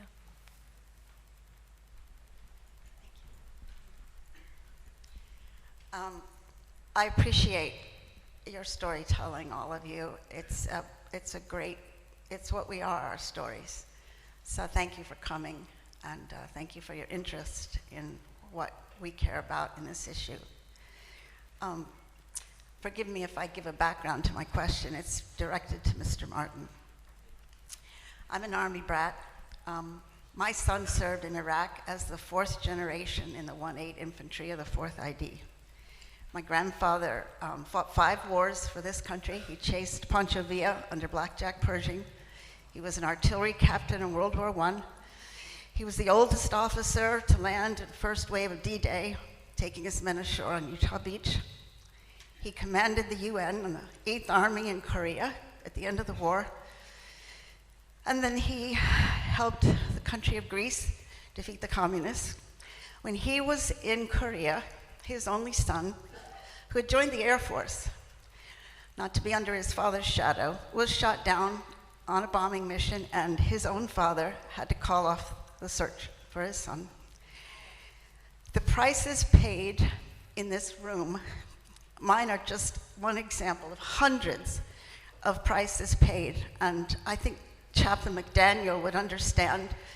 Dr. Martin Lloyd-Jones said, "The sacrifice is sanctified by the altar." These sacrifices are holy because the altar was freedom. And I, for one, would never trade the remains of my uncle for any effort that wasn't directly related to freedom.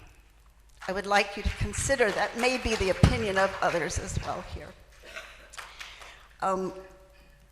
I do want to thank you for what you do. I have some experience with CBS. My father was Westie's chief of intelligence in Vietnam, unrelated to the Korean relatives. And Westy fired him for not being willing to falsify his intelligence estimates. He fired him by giving him a 3-star general's job stateside. I think it was Westy who sued CBS over a documentary. And it was CBS's attorneys who subpoenaed my father's papers and shed some light on the case. He and Westy were friends at the end, understanding that it wasn't my father who'd ratted on Westy's political ambitions, although of course he had them. But I just want to say there's so much. My grandfather fought 5 wars. I'm 4 generations, going back way beyond my grandfather. We care. I grew up knowing that freedom is never free. And my father said, you will fight to keep it, or you will fight immeasurably harder to get it back. And everybody here is part of that price, and I don't think anyone here is willing to give up an inch. I hope you would consider that, Mr. Martin. Thank you.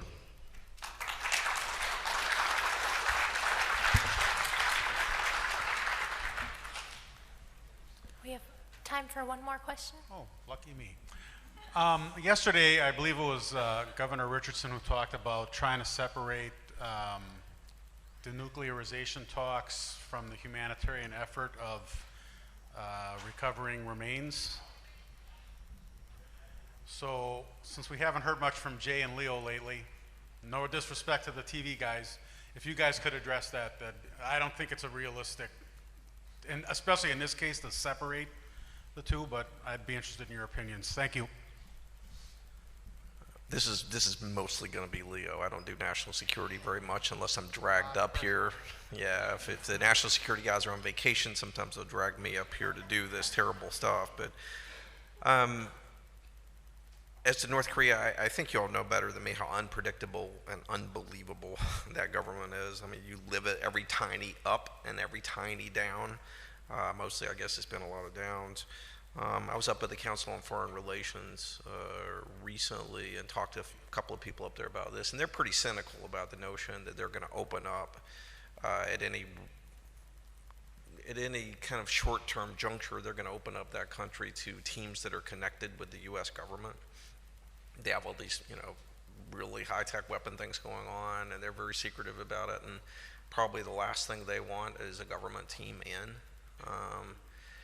So it seems like from a rational standpoint, the best thing to do is figure out a way to fillet those two things from each other, kind of the weapon stuff on one side versus, and over the decades, the nation's done a pretty good job of this with the Soviet Union, which we have a lot longer history of kind of mistrust with, even probably than North Korea.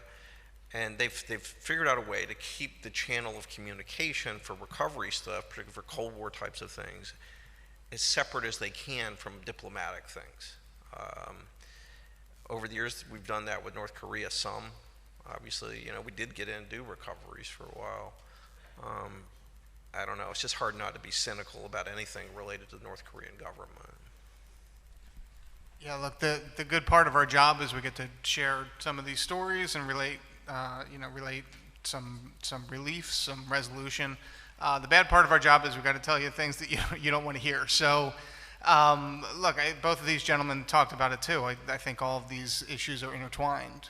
They shouldn't be. I wish they weren't, but I don't. This is another bargaining chip for the North Korean government. So they're going to treat it that way. I think that most people find that abhorrent on a certain level, but it is what it is, and everything's going to be connected. And there was a lot of hope after those 55 cases were released last year that maybe that was a breakthrough, maybe that was different. We saw after the last summit, and we've seen in the last few months that there hasn't been that continued look. So hope I'm wrong. Hope we're all wrong. Hope that we see that separates out and this can be treated on its own. But the reality is, it looks like they're one and the same to the North Koreans. And also on the 55, at the time I talked to several people, they were kind of experts on foreign relations about that as well, and they all saw it as just kind of throwing a bone to the president. That was something they could actually do. If they weren't going to do anything about their weapon program. They could do this.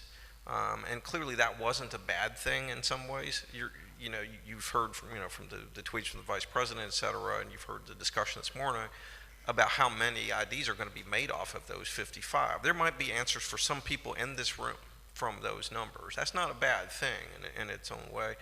And it could well be that the further talks, the President's always pressing for talks with North Korea, it seems, could be further talks yield another, if to be cynical it is just throwing a bone, maybe they'll throw you another good bone. Well, thank you, gentlemen, very much. As this is the last thing between lunch and now, I'll turn it back over to Mr. Alivic, but thank you very much.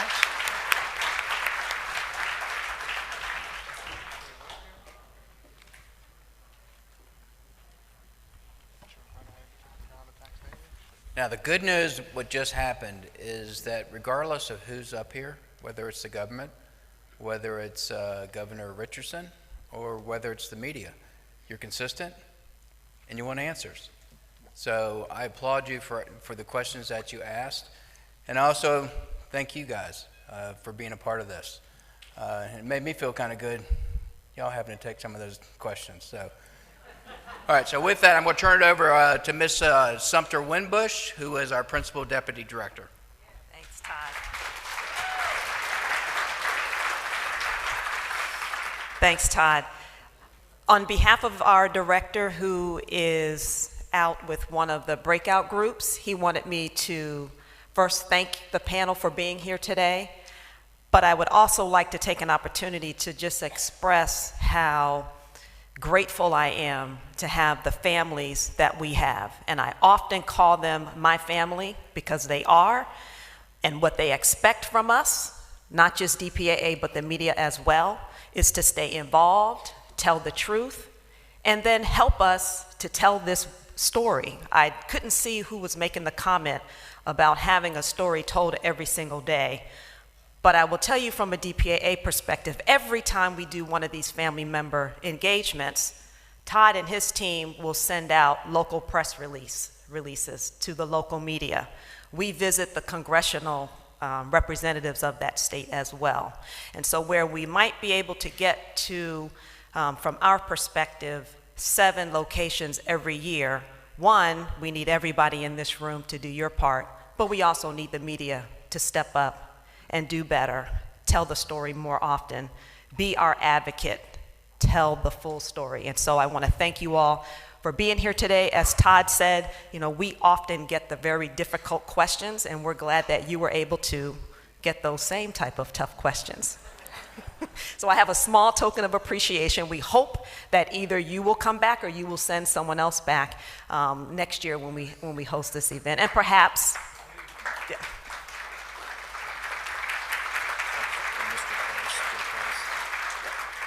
So obviously we have the family endorsement of your presence here today. So I think you all have been extended an invitation. And so as I give you your memento, you can come to the mic and tell us whether you'll be back. No, I'm just kidding.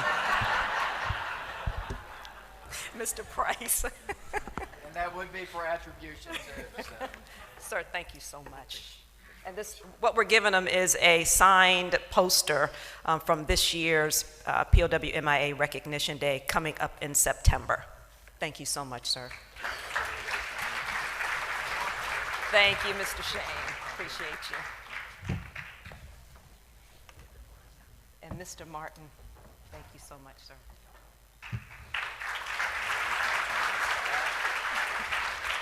Mr. Martinez, thank you, thank you. So I think I heard each one of them, go ahead. I think I heard each one of them say that they will be back next year, so see you next year.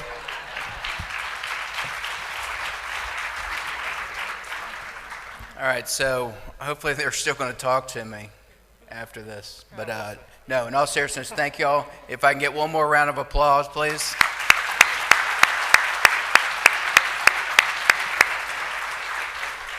All right, folks, so what I'm going to do now is I'm going to do another audible. So we're going to push off and we'll start back up. If I could have everyone back in here seated at 2:25.